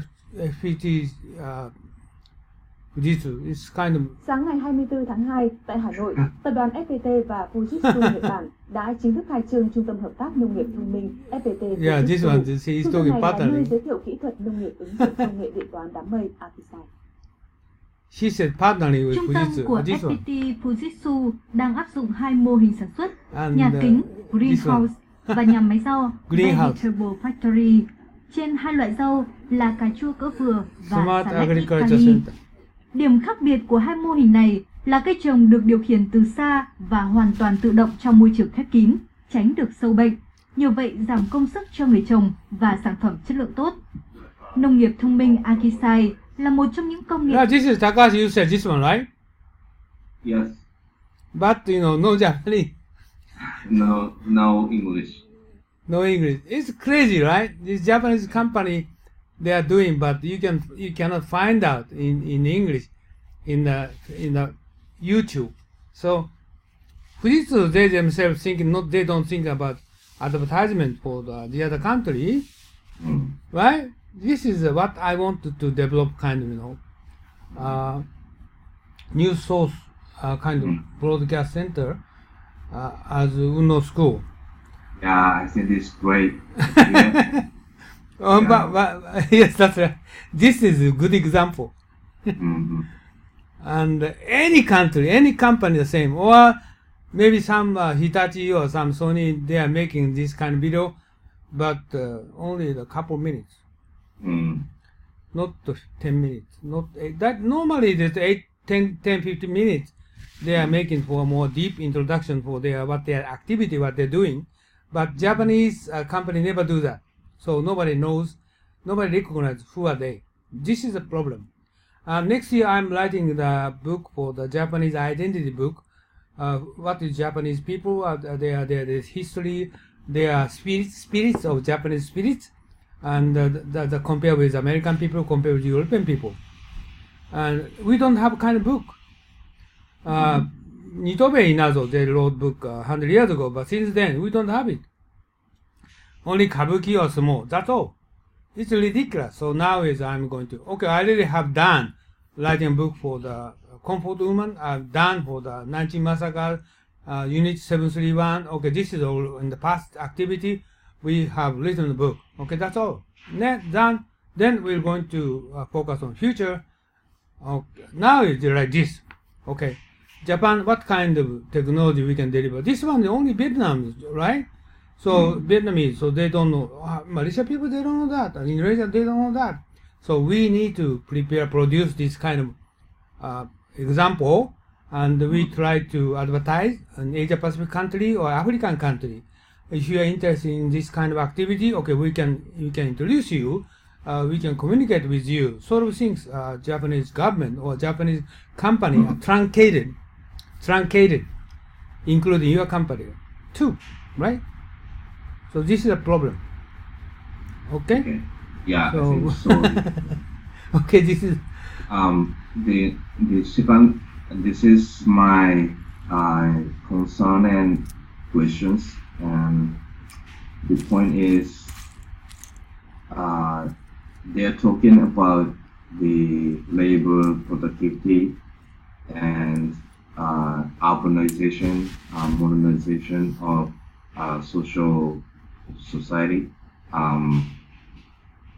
Then the discussion is how to educate people, train the people, and improve the productivity. But when we look at the Japanese difference after World War II, we got many cases of rehabilitation and recovery, reconstruction of the country itself, which is mainly supported. Yeah, of course, Japanese was struggling to recover the country, but the large part is also supported by something from US, politically, economically, and financially. So my point is, Vietnam just finished the latest war, 1970s. Then obviously now is the time for the Vietnam, the country, to move forward from bottom to the middle of the bottom. And yeah, I think is as the country is open and adopt the open with the capitalism, open economy, then I think it's not so difficult to reach out to this level of the economy. From this level to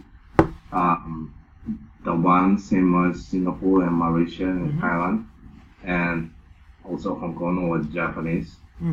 It's some of the important and critical factor is whether or not this country is on the big move. Like Japanese used to be on the big move, supported by US. This is one of the big driving factors for the country to reconstruct the country. Then I think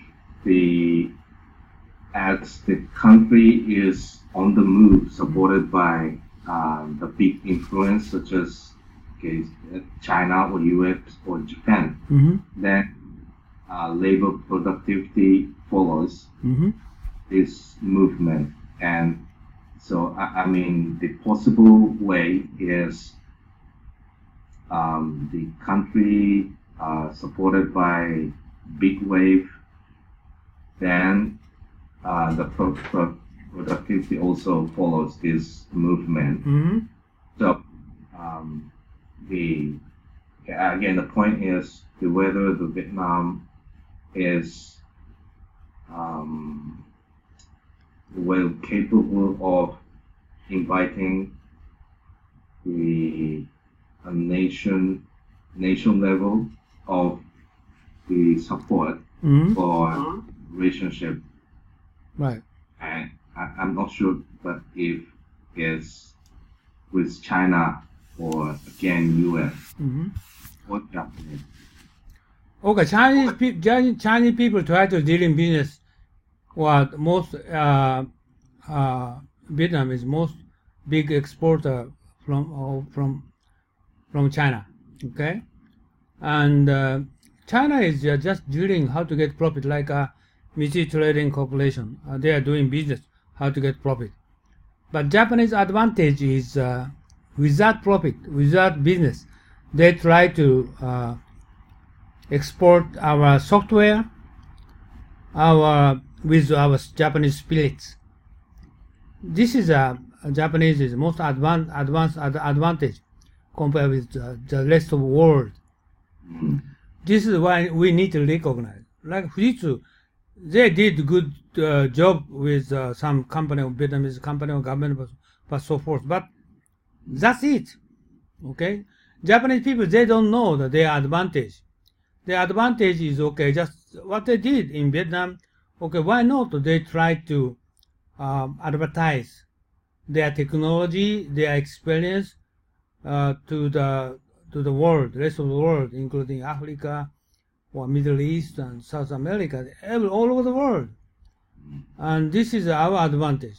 We are not keen to get profit. Okay, we are very keen to give them our benevolence, kind of, sort of things. Benevolence, beneficial for them.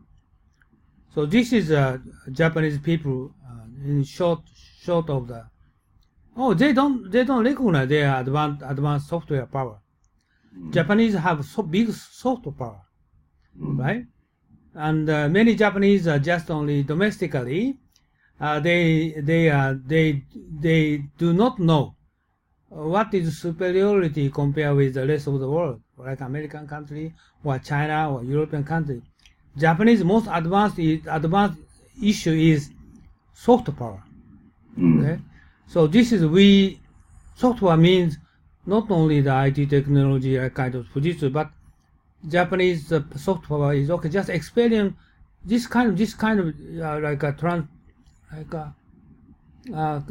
of training, or just developing or rice cultivation, whatever. They just using technology. Not this kind. Not only doing that. Maybe kind of technology America has already or China has already, but Japanese is okay. Just we're going to give you training. We're going to give you the more willingly to export what are doing instead of profit, instead of doing business. Sort of things Japanese is historically very strong point. This is democracy. Japanese democracy is not selfish, not they are very much open-minded, right? This is what I am talking about. So this case is a good example. I totally agree. The question is, how will it be possible for Japan to make this kind of the support so that the Vietnam in the future will see same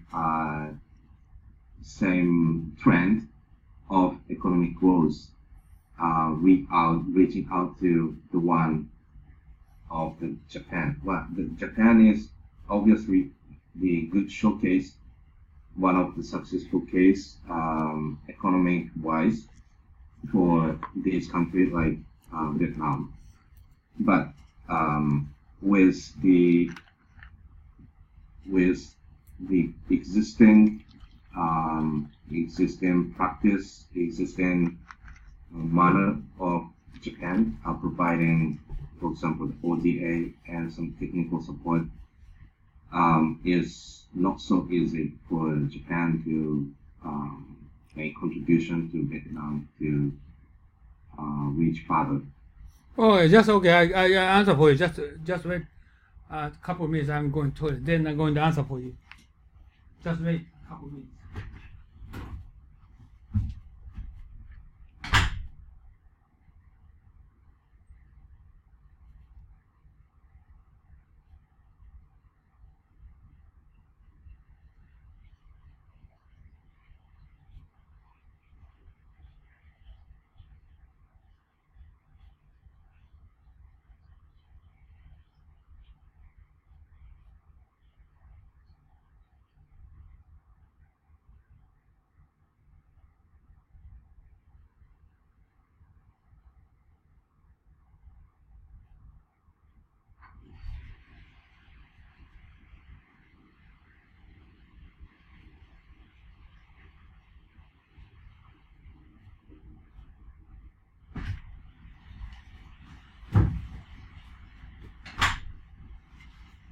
Okay, currently I'm making a Unno School video up to YouTube every week for 6 hours.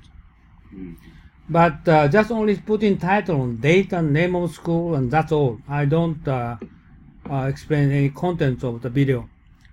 But from someday, from next year, I'm going to cutting for 6 hour video, cutting into the 7 minutes. It means 7 minutes. It means how many video I need to make program with title. It means 6 hours. 6 hours. 6 hours. 360 minutes. So 360 minutes is how many? Okay, 360 minutes is how many? 7 divided by 7. How many? 50? Yeah, 50. So every week I'm going to provide 50 session with title. It means I'll give you Unno School. I'm going to change the name. Unno Broadcast. Okay. Broadcast this 7 minute session is based on the 50 every week. Well, that sounds good. This is, for example, this one is Fujitsu PFTT is one session, 7 minutes. Okay, hey guys, this Fujitsu doing like this. Oh, Sana Beach, they just only doing only Vietnam. What you're going to do? This kind of, just intentionally. Okay, I try to prepare my school. I'm going to explain for all of you and consider for the audience. Like this video is okay, just recording. I'm going to submit today or tomorrow, and then this is 2 hours video, right? Or 3 hours video. That everybody 3 hours. Oh my God, 3 hours videos. I am very reluctant to have a watch this video. So instead of doing that, so I'm going to cut it 7 minutes. Very easy to cut it out, 7 minutes. But it takes just calculate roughly. Every week, I'm going to prepare 50 with the title and 50 video. It takes a whole 1 day. This is my concern. Whole 1 day, can I spend this time for this Unno broadcast or no? This is someday next year. Or instead of doing 50 minutes to prepare 50 minutes Unno broadcast, instead of maybe 10 every week, possible, or 5 possible, gradually increasing. So this is my intention. This is my okay. This is why I doing Unno School is submit to the YouTube. This is my dream. RT, Russia TV, CCTV, and in Japan we have America is Fox and CNN and British BBC, and they have. But Japan, okay, do we have NHK? No. They just only domestic news, right? It's a Sana Beach, Like this Vietnam kind of this video. Okay, I'm going to explain even if they just Vietnamese. Okay, this is I understand what they're doing. Farm and vegetable growing up, and they just supporting for Fujitsu and FTP develop Vietnam agriculture. I can explain that. Why not? You just asking for us, Japanese doing that like Defense Force and South Sudan. Defense Force, whatever they did, we did good thing, So we can make advertisement for Japanese people doing, Japanese government doing. So this is my intention, right? We don't have it, right? So this is my okay.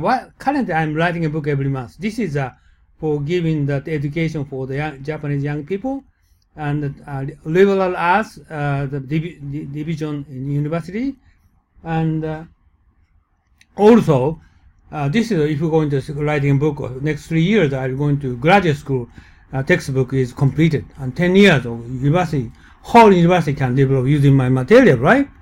And but also I'm going to produce Unno broadcast, right? So and Unno news. yes, exactly like Unno. Yes, and also you guys going to prepare you yourself using my name, using my broadcast. You're going to prepare, okay, Malaysia, some kind of agriculture doing that, and Vietnamese, just sort of manufacturing and so forth, kind of video you can make it, right? Many people submit video like this under YouTube. Bad one and high quality one, depending on but I try to increase a little bit more better quality. Currently just, only the screen and only my face, but try to improve, right? And this is, most concern is, like my English speaking, pronunciation, and my English vocabulary. So if I'm going to study more, closer to native English, and many people listen. And this is very important. Pronunciation is very important. So I try to make an effort. Next year is better and better. So this is my intention. Qatar is, Al Jazeera is one of the best in the world. But Qatar is a small country. There's just only 2 million population there, right? And but the YouTube news is very good. Is very similar to CCTV China, RT Russia, America they have a lot, CNN and other Fox News, many, British BBC, and not Japan. Not Japan. Can you believe that? That's third largest country in the world. We don't send any message outside Japan. That's the reason I wrote book Comfortable. That's the reason I wrote book. It's a shame, right? Yeah, big thing. Right. So past activity I have done. Now in future, what I'm doing is, okay, we need to train younger people, liberal arts and in English and global. What intention you need to consider for the future of Japanese future? You should have a pride of Japanese people. Our most advanced, we have democracy in the world. Nobody knows that. Okay, so I try to give them education. Then next step is my final goal is we're going to make Unno broadcast, and with spread what Japanese people doing. Okay, we are with benevolence. Okay, with benevolence we are like European people. They try to kind of still neo-colonialism, and American people is America first, right? It means steal money, right? But China is how to get profit. Japanese is we try to export is spirit. Japanese kindness, humbleness, So we try to export our benevolence to the world. This is Japanese people. But a global aspect of Japanese is they believe the Japanese very strange people. Why they are doing that? Why are Japanese people doing that? But this is Japanese culture. And after Meiji Restoration, we just forget kind of Confucius and sort of Japanese spirit before we had a lot of experience. But we try to revive those kind of Japanese spirit. Is benevolence and righteousness is very important spirit for us. Hagakure and Bushido. And 100 years later, Nitobe Inado, then I try to write a book and for Japanese people and go outside people, okay, who we are. Okay, so for and this kind of book I'm going to write in English for who we are.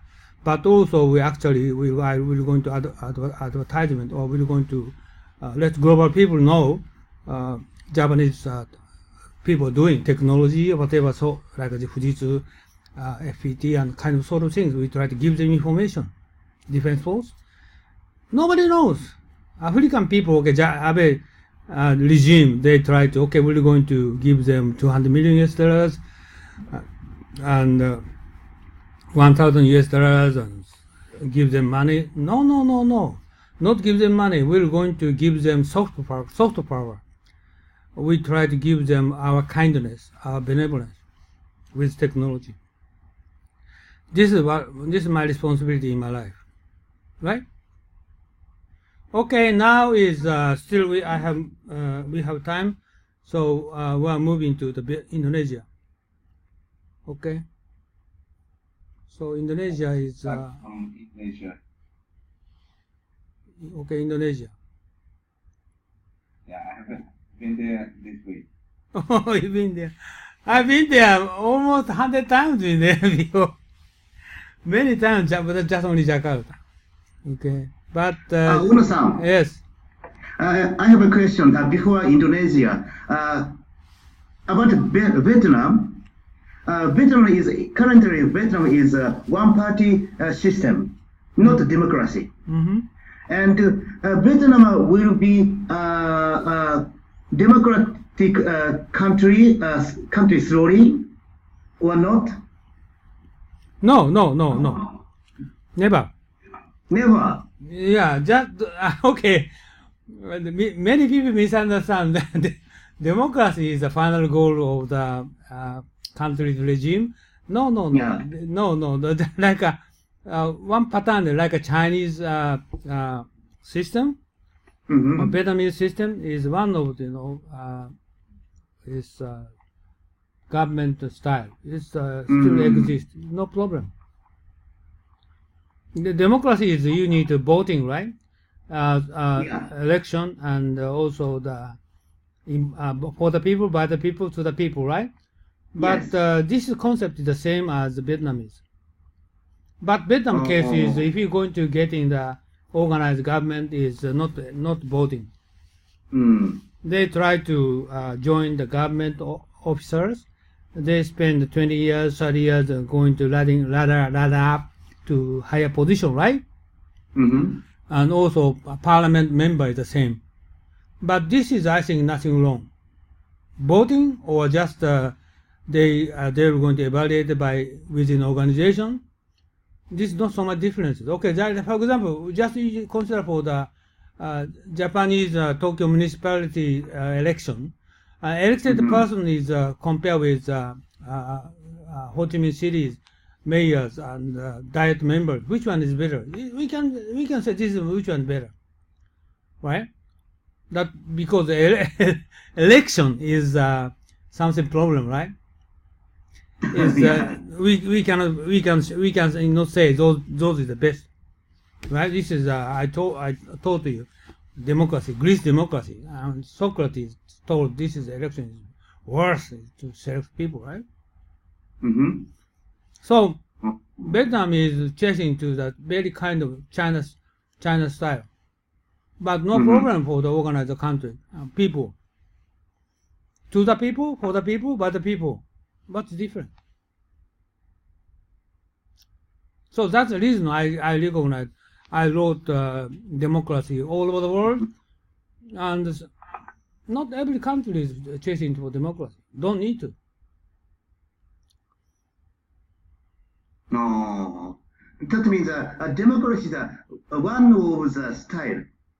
Yeah, I think so. Yeah, I think so. So many people misunderstand democracy, or American government misunderstand democracy is the final goal, right? So they force them to implement democracy. It's wrong. Like they try to do Middle East, and they just to eliminate Saddam Hussein, and they try to spread all over the Middle East. They're going to implement democracy, so the area will going to be stabilized. It's wrong.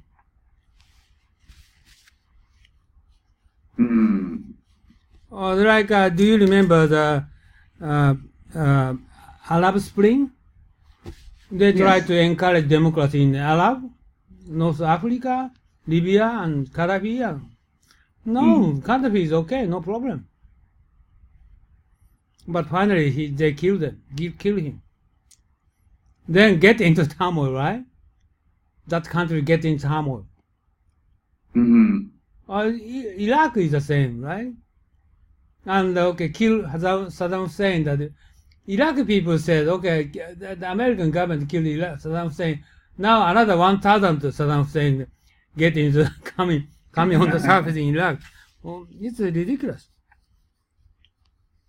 So, and that's the reason this time I'm spending 1 year for democracy. Why I spend 1 year democracy? Because I just some spectacle for what is the common sense for democracy. Of course, democracy is not bad, you know. We need to implement preferably. But if you don't take democracy, but this is up to you. But you need to consider for the people. People is the most important. So autocracy or the kind of system like a Russia system or kind of despot system, it does no problem if they thinking about for the people.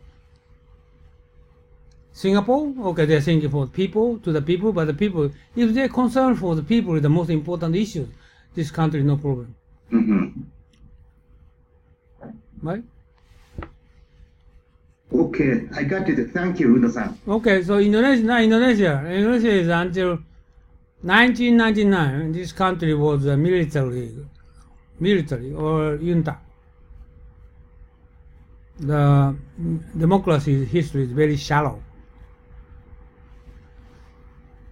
And Joko Widodo is, he hates corruption, right? And also he very harsh treatment for the narcotic drug, right? Many overseas people he decided for the death penalty, including Australian people. Also, he just very strong attitude against Chinese fishing boat, right? And the other issue is Purnama, former mayor of Jakarta, is get in jail because of he just Islam Allah what's the name? Quran. Okay, he just criticized Quran. So now he lost his post of the mayor of Jakarta. And always we need to go into discuss of Islam is not doing with democracy. This is a freedom religion, a freedom of speech. No, Islam is they don't like it. And next one is income disparity is very huge, the same as Philippines. Rich people and ordinary people gap is very big. So Indonesia is Gini coefficient is not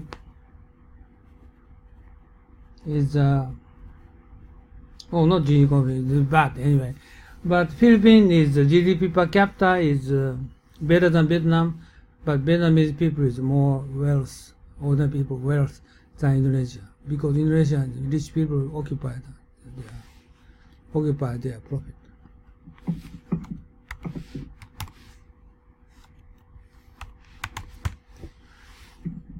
And under Sukarno, okay, we're going to show video later, and their history of Indonesia. Under Sukarno, he accepted a communist party, and then that's the reason he just lost his position by Suharto.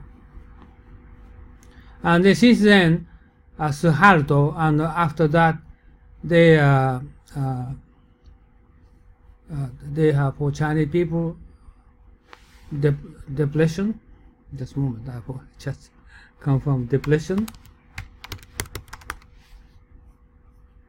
No, not deflation, inflation. not depression. Oh. Just a moment, I try to. Depression. Always I mistaken. Depression. Okay, depression. And so government officers is all Indonesian, not Chinese Indonesian. Malay Indonesian, what? How do you say Indonesian? Local Indonesian. Or local Indonesian is better than Chinese Indonesian. Okay, but they. Ahok is ethnic Chinese. What? Ahok. Ahok? Ahok is Chinese. How do you spell? Ahok is previous mayor. Without the mayor. Yeah, Ahok. You said Ahok Chinese? Yes. This Ahok is based on his name in Chinese. Yeah, Ahok is from his name of Indonesia. Jakarta is mayor, right? Yeah. But I'm talking about how do you pronounce Chinese Indonesia? No. How do you pronounce local Indonesia? Malay Indonesia? Or local Indonesia? Local, I don't know. Always, I don't know that. Okay, and I tell you, Chinese Indonesian, local Indonesian, they are going to different restaurants, different places. They do not meet with each other, and they in economy is overseas Chinese occupy more than 90% of their business.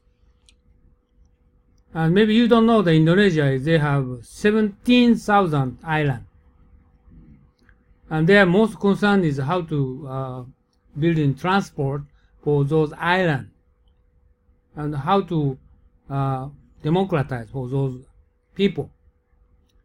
70,000 is almost impossible to communicate each other. So this country also they very advanced IT technology implementing for smartphone is prevailing all these people. And Jakarta is advanced, most advanced city, but the other city is Bali is very famous, but the other city is not yet. And also they try to make agreement with Singapore government for the Batam Island and Bintan Island, Karimun Island. They try to consider for the economic trade zone. And Kalimantan, Sumatra, Java, Sulawesi, New Guinea, big archipelago. They try to emphasize on how to communicate among those big islands and development infrastructure. They said Indonesia is just something. They said in the video, Indonesia. Yeah, they making some kind of word, right? I don't know. I don't Information yeah. This I told you. Maybe somebody or two of you. The most powerful tool is drone among islands, and for example, sending food or something, and I worked with Yamaha Motor. Their drone they are making drone more than 30-40 years ago. They are 2 or 3 meters helicopter. 2 or 3 meters helicopter is they are using for the agriculture, distributing fertilizer. So fairly large drone tool is effective to communicating with island. 17,000. Okay, so get into the detail about in English. On October 20th, 2014, Joko Widodo, often referred to as Jokowi, was inaugurated as the seventh president of Indonesia.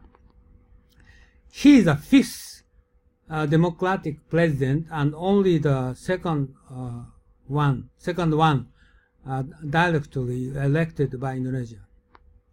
As is often the case with young democracies, the 2014 presidential election was accompanied by various returns to authoritarian rhetoric and practices by some political shareholders, and the nation had to be reinvented. An idea of Indonesia had to be brought to life, and imagined community needed to be developed. Sukarno and Suharto both followed their oftentimes highly disputable respective way that nevertheless left a heavy imprint on Indonesia's political culture. The problems Indonesia has faced over the past couple of years in terms of democracy development are to be expected for a country of diverse peoples who, from one moment to the next, himpani, idiom, were asked to develop a unitary national consciousness after the nation proclaimed its independence in 1945. What Indonesia holds is most of a guided democracy. This is a political system in place in Indonesia from 1957 until the new order begins in 1966.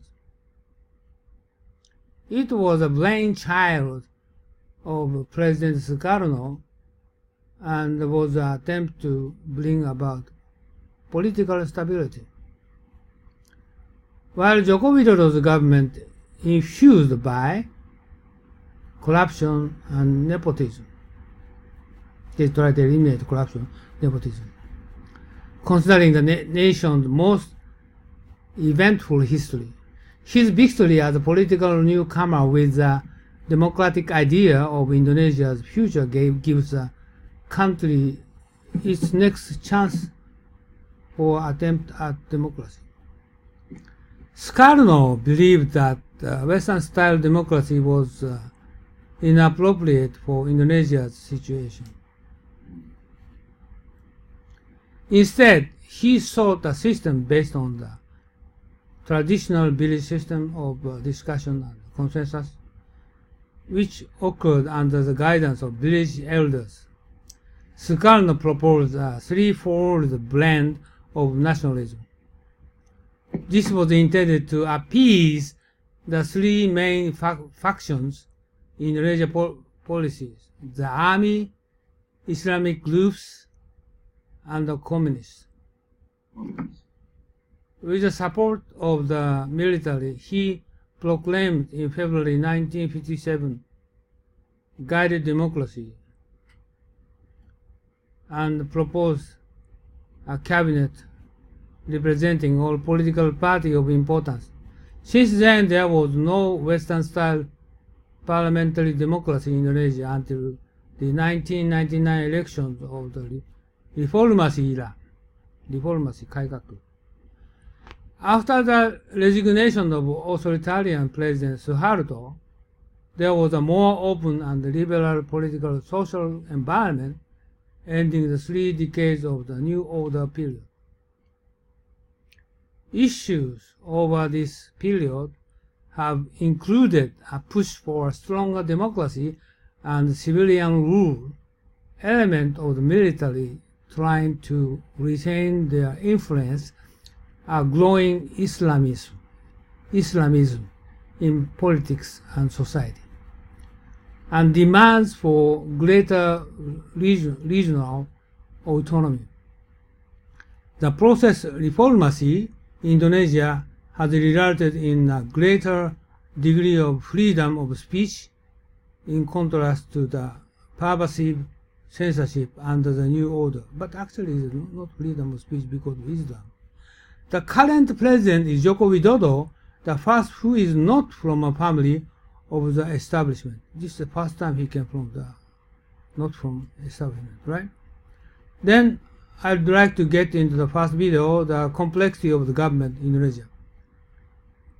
And in this video recorded on the sidelines of the Crawford Australian Leadership Forum, Professor Hal Hill discusses the Jokowi presidency, Indonesia's foreign policy, and the complexity of government in decentralizing archipelagic nation state, with leading Indonesia public policy expert Dewi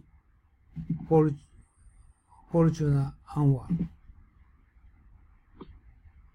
Okay, this is just the first phase, the past 2/3 of his responsibility, and past and politics is stabilizing, and but this commodity price is deep into the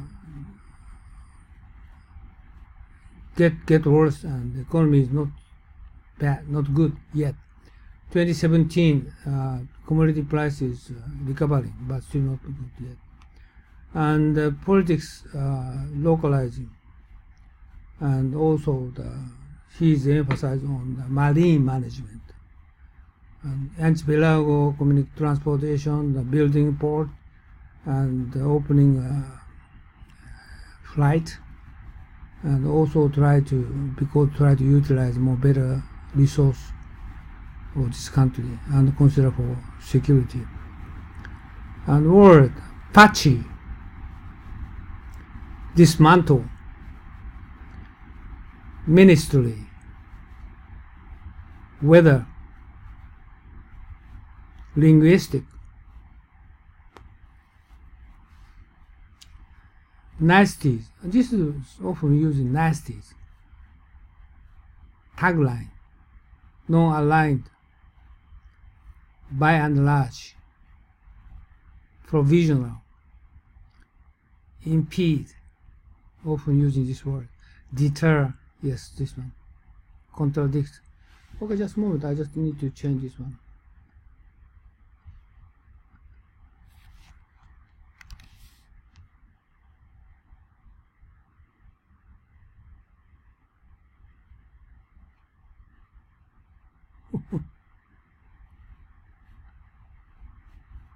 Oh my God. No, come here. Okay.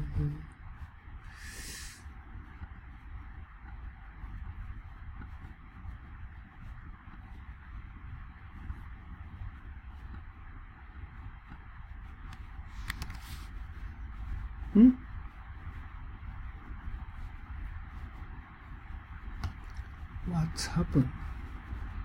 Oh my goodness.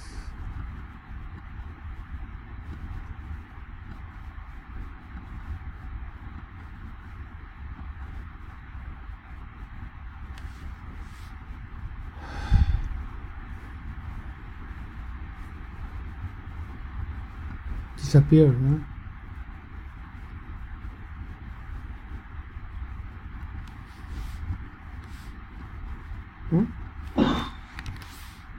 Okay, let's see. We should come down. No.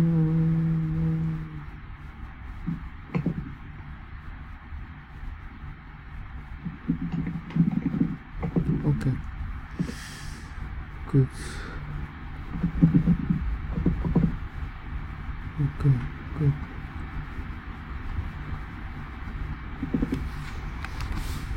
There you go.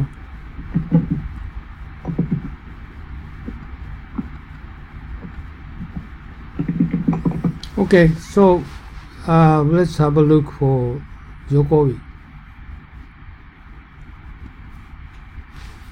Hello, I'm Hal Hill from the Australian National University. Oh, this is limited. Okay, just take a break for lunch, and I'll coming back 1 hour later. Okay. Okay. So just a moment. I need to stop this one first.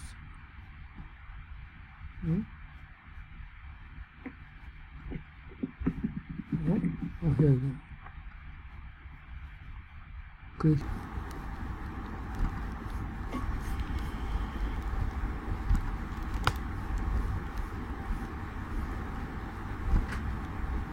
Okay. Kimoto is not coming back yet. Kimoto.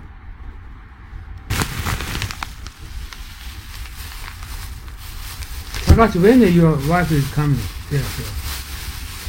Huh? Tuesday. Huh? Next Tuesday. What? Next Tuesday. I can't hear you. Oh, next Tuesday. Oh. So you going back to Japan, right? Yes. Second.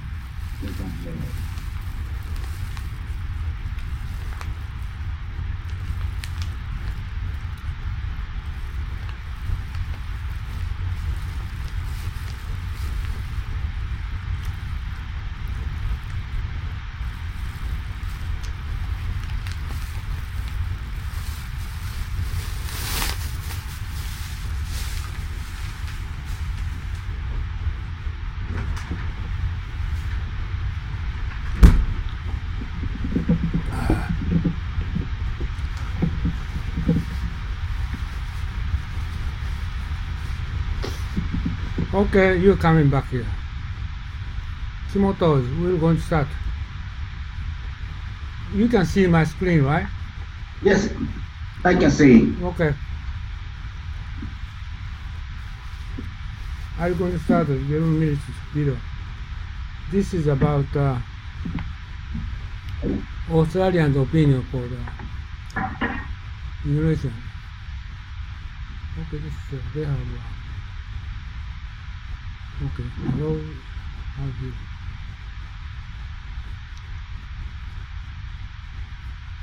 you? Let's have a look. Okay. And we're on the sidelines of the Crawford Australian Leadership Forum, and it's my very great privilege to introduce a most distinguished Indonesian policymaker and academic, Dr. Dewi Fortuna Anwar. Dr. Dewi needs no introduction, but let me just say she is Indonesia's leading foreign policy expert, and she has a remarkable breadth of knowledge of policy both as an insider and an outsider. Dewi, welcome to the forum and welcome again to Canberra. Let me raise some questions with you, fairly broad in scope. First of all, President Joko Widodo, Jokowi, is now about 1/3 of the way through his first term, and most likely he'll have a second term. How would you say he's travelling about 1/3 of the way through his term? Well, thank you very much, Hal, and it's always a pleasure to be back here in Canberra and meeting so many friends. And I'm really enjoying this Crawford Australian Leadership Forum. With President Joko Widodo and Vice President Yusuf Kala, the first year of the presidency was a bit patchy. As you know, usually this is the case when you form a new administration. But a lot of the bureaucratic dismantling and restructuring of ministries have now been finalized. So the cabinet is up and running. The president is very much in charge of the cabinet. You know, if you remember the first 2 years, there was some difficulty of coordination, the strong personalities in the cabinet, and that is now improving quite significantly with the president very much, you know, in a strong leadership position. And importantly, the government has received increasing support from Parliament. When the President Joko Widodo started the presidency, the coalition party supporting the government only had about 43% seats in Parliament. Now, the overwhelming majority of parties in Parliament, those in the opposition, except Gerindra, have declared themselves to be supporters of the government. So in terms of pushing forth legislations in Parliament and managing the cabinet, the government is doing quite well. Well, of course, we have difficulties with the economy. Indonesia has weathered the financial crisis of 2008 relatively well. The structural reforms that have been put in place after the Asian financial crisis have borne fruit. So Indonesia has become much stronger in terms of the financial institutions. But of course, we continue to suffer the effects both of the financial crisis and now the downturn in commodity prices. Our revenues have, of course, declined because Indonesia is still very much dependent on commodity export, and tax collection has fallen below targets. So the government budget is not as good as it wanted, as it was projected. In fact, only in the first 2 months of the 2016 fiscal year, we already have to cut some 50 trillion rupiah of the national budget, and probably if the tax amnesty doesn't really bring in the promised fresh monies from overseas, the budget will probably go down even further. So the politics is good. Economy, we are all suffering like the rest of the world.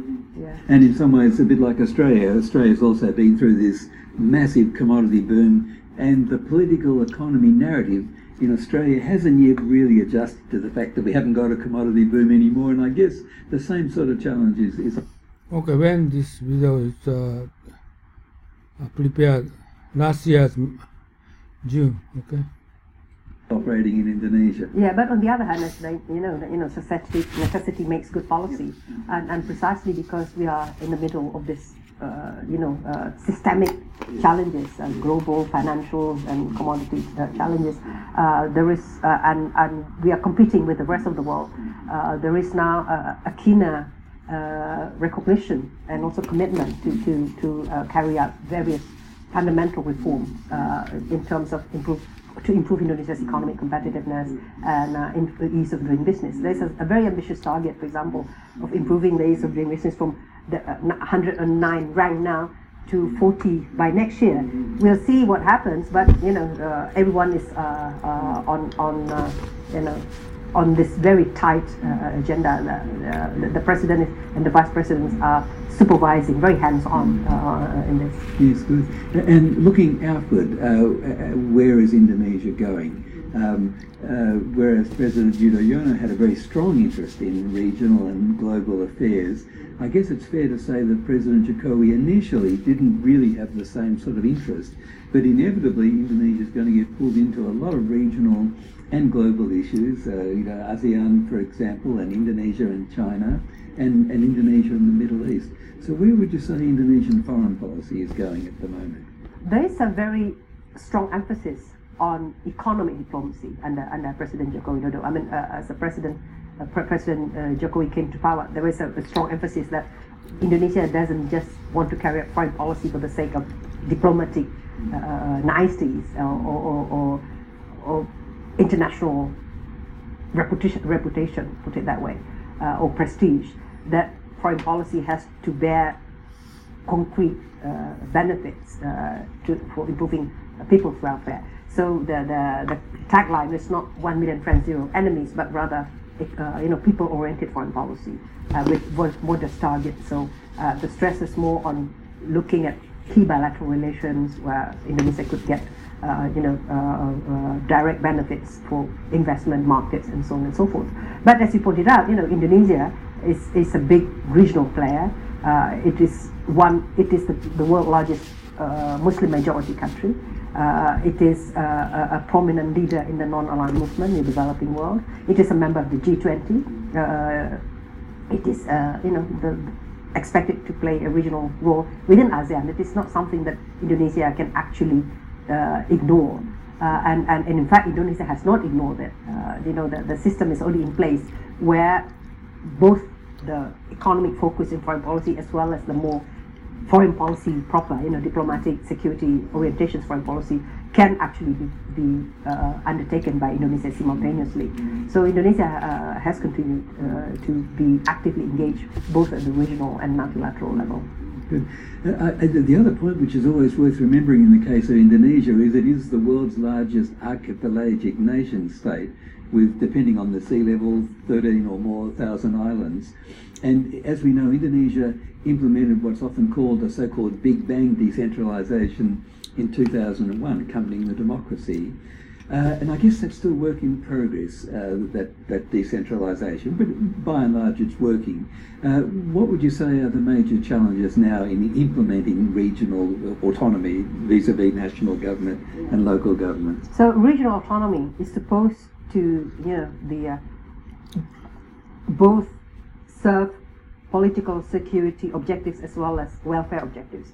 The political security objective is that by decentralizing power, giving more power to the people at the local level, they would have a greater sense of ownership of being part of Indonesia. No reason for them to demand independence, for example, when they do as well and even better, under a united Indonesia. So sense of belonging, ownership to the central government. That's the political security objective.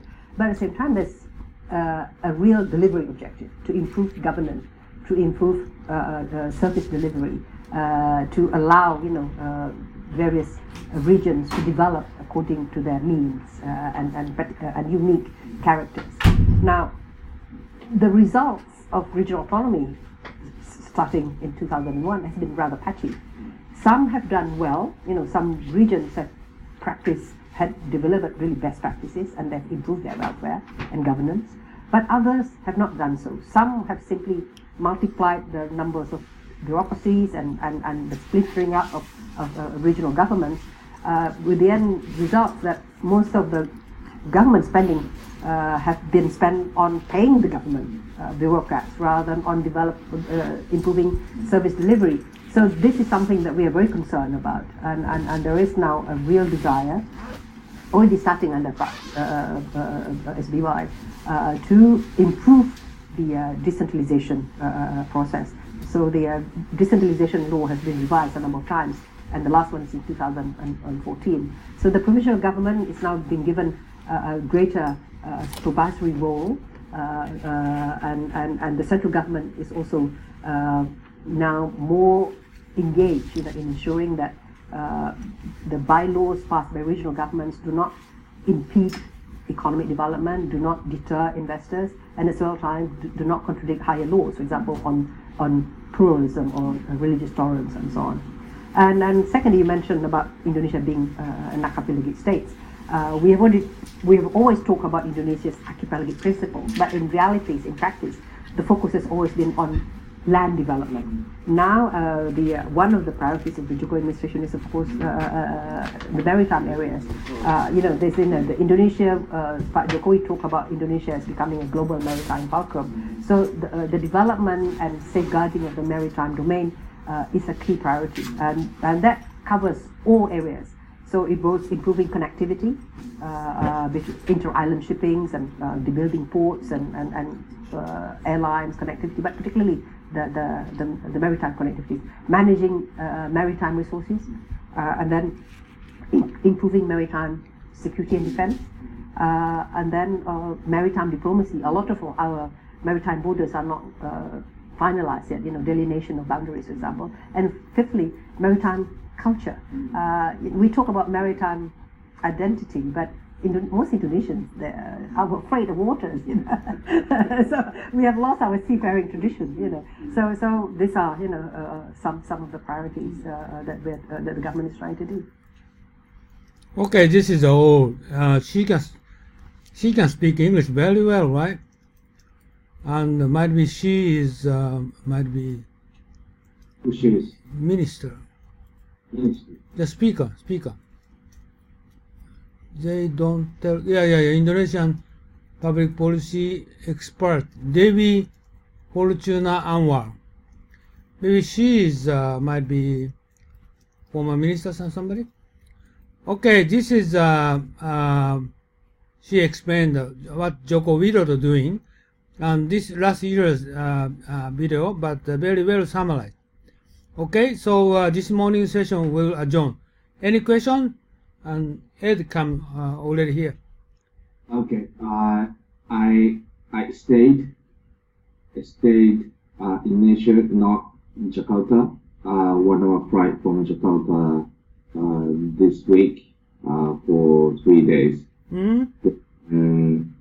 I was staying at my potential partner, which is local company. Oh, Jogo company. Sorry? You said Jogo company? No, local. Mm-hmm. Company, but they're prominent in the industry. And I heard from the one guy who had studied in Australia. Also, he's the English speaker. Then yeah, it seems many Indonesian has been coming to, for example, Australia to study the measures and also the English. And what I heard from him is this is what just been announced by the central government that they are moving their administration function from Jakarta to the other islands. I see. Borneo is famous of the orangutan. Oh, you went Borneo Island? No, I had that the government just announced that they are considering moving administration function from Jakarta to Borneo. Really? Yeah, because the Jakarta, as Nathan already known too well, the traffic is getting more and more terrible. Then also they have often the damage by the earthquake. Then there are many natural catastrophe. So yeah, it's been considered it's better to move that function from Jakarta to the other place. This also their thinking. They're thinking this is the good way to give the people the notion or sense that the Indonesia as a whole nation is moving in an inclusive way, leaving the other islands, but Java Island is also be included. I see. It's the symbolic example of the Indonesian inclusive development. I see. Okay. So next week is Indonesia. I'm going to have January 1st, 3rd.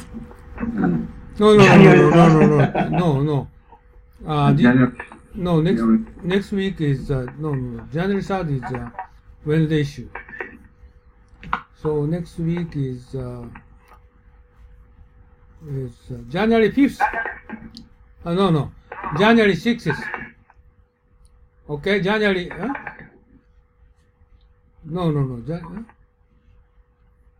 This is oh my God, this one is too big. Oh.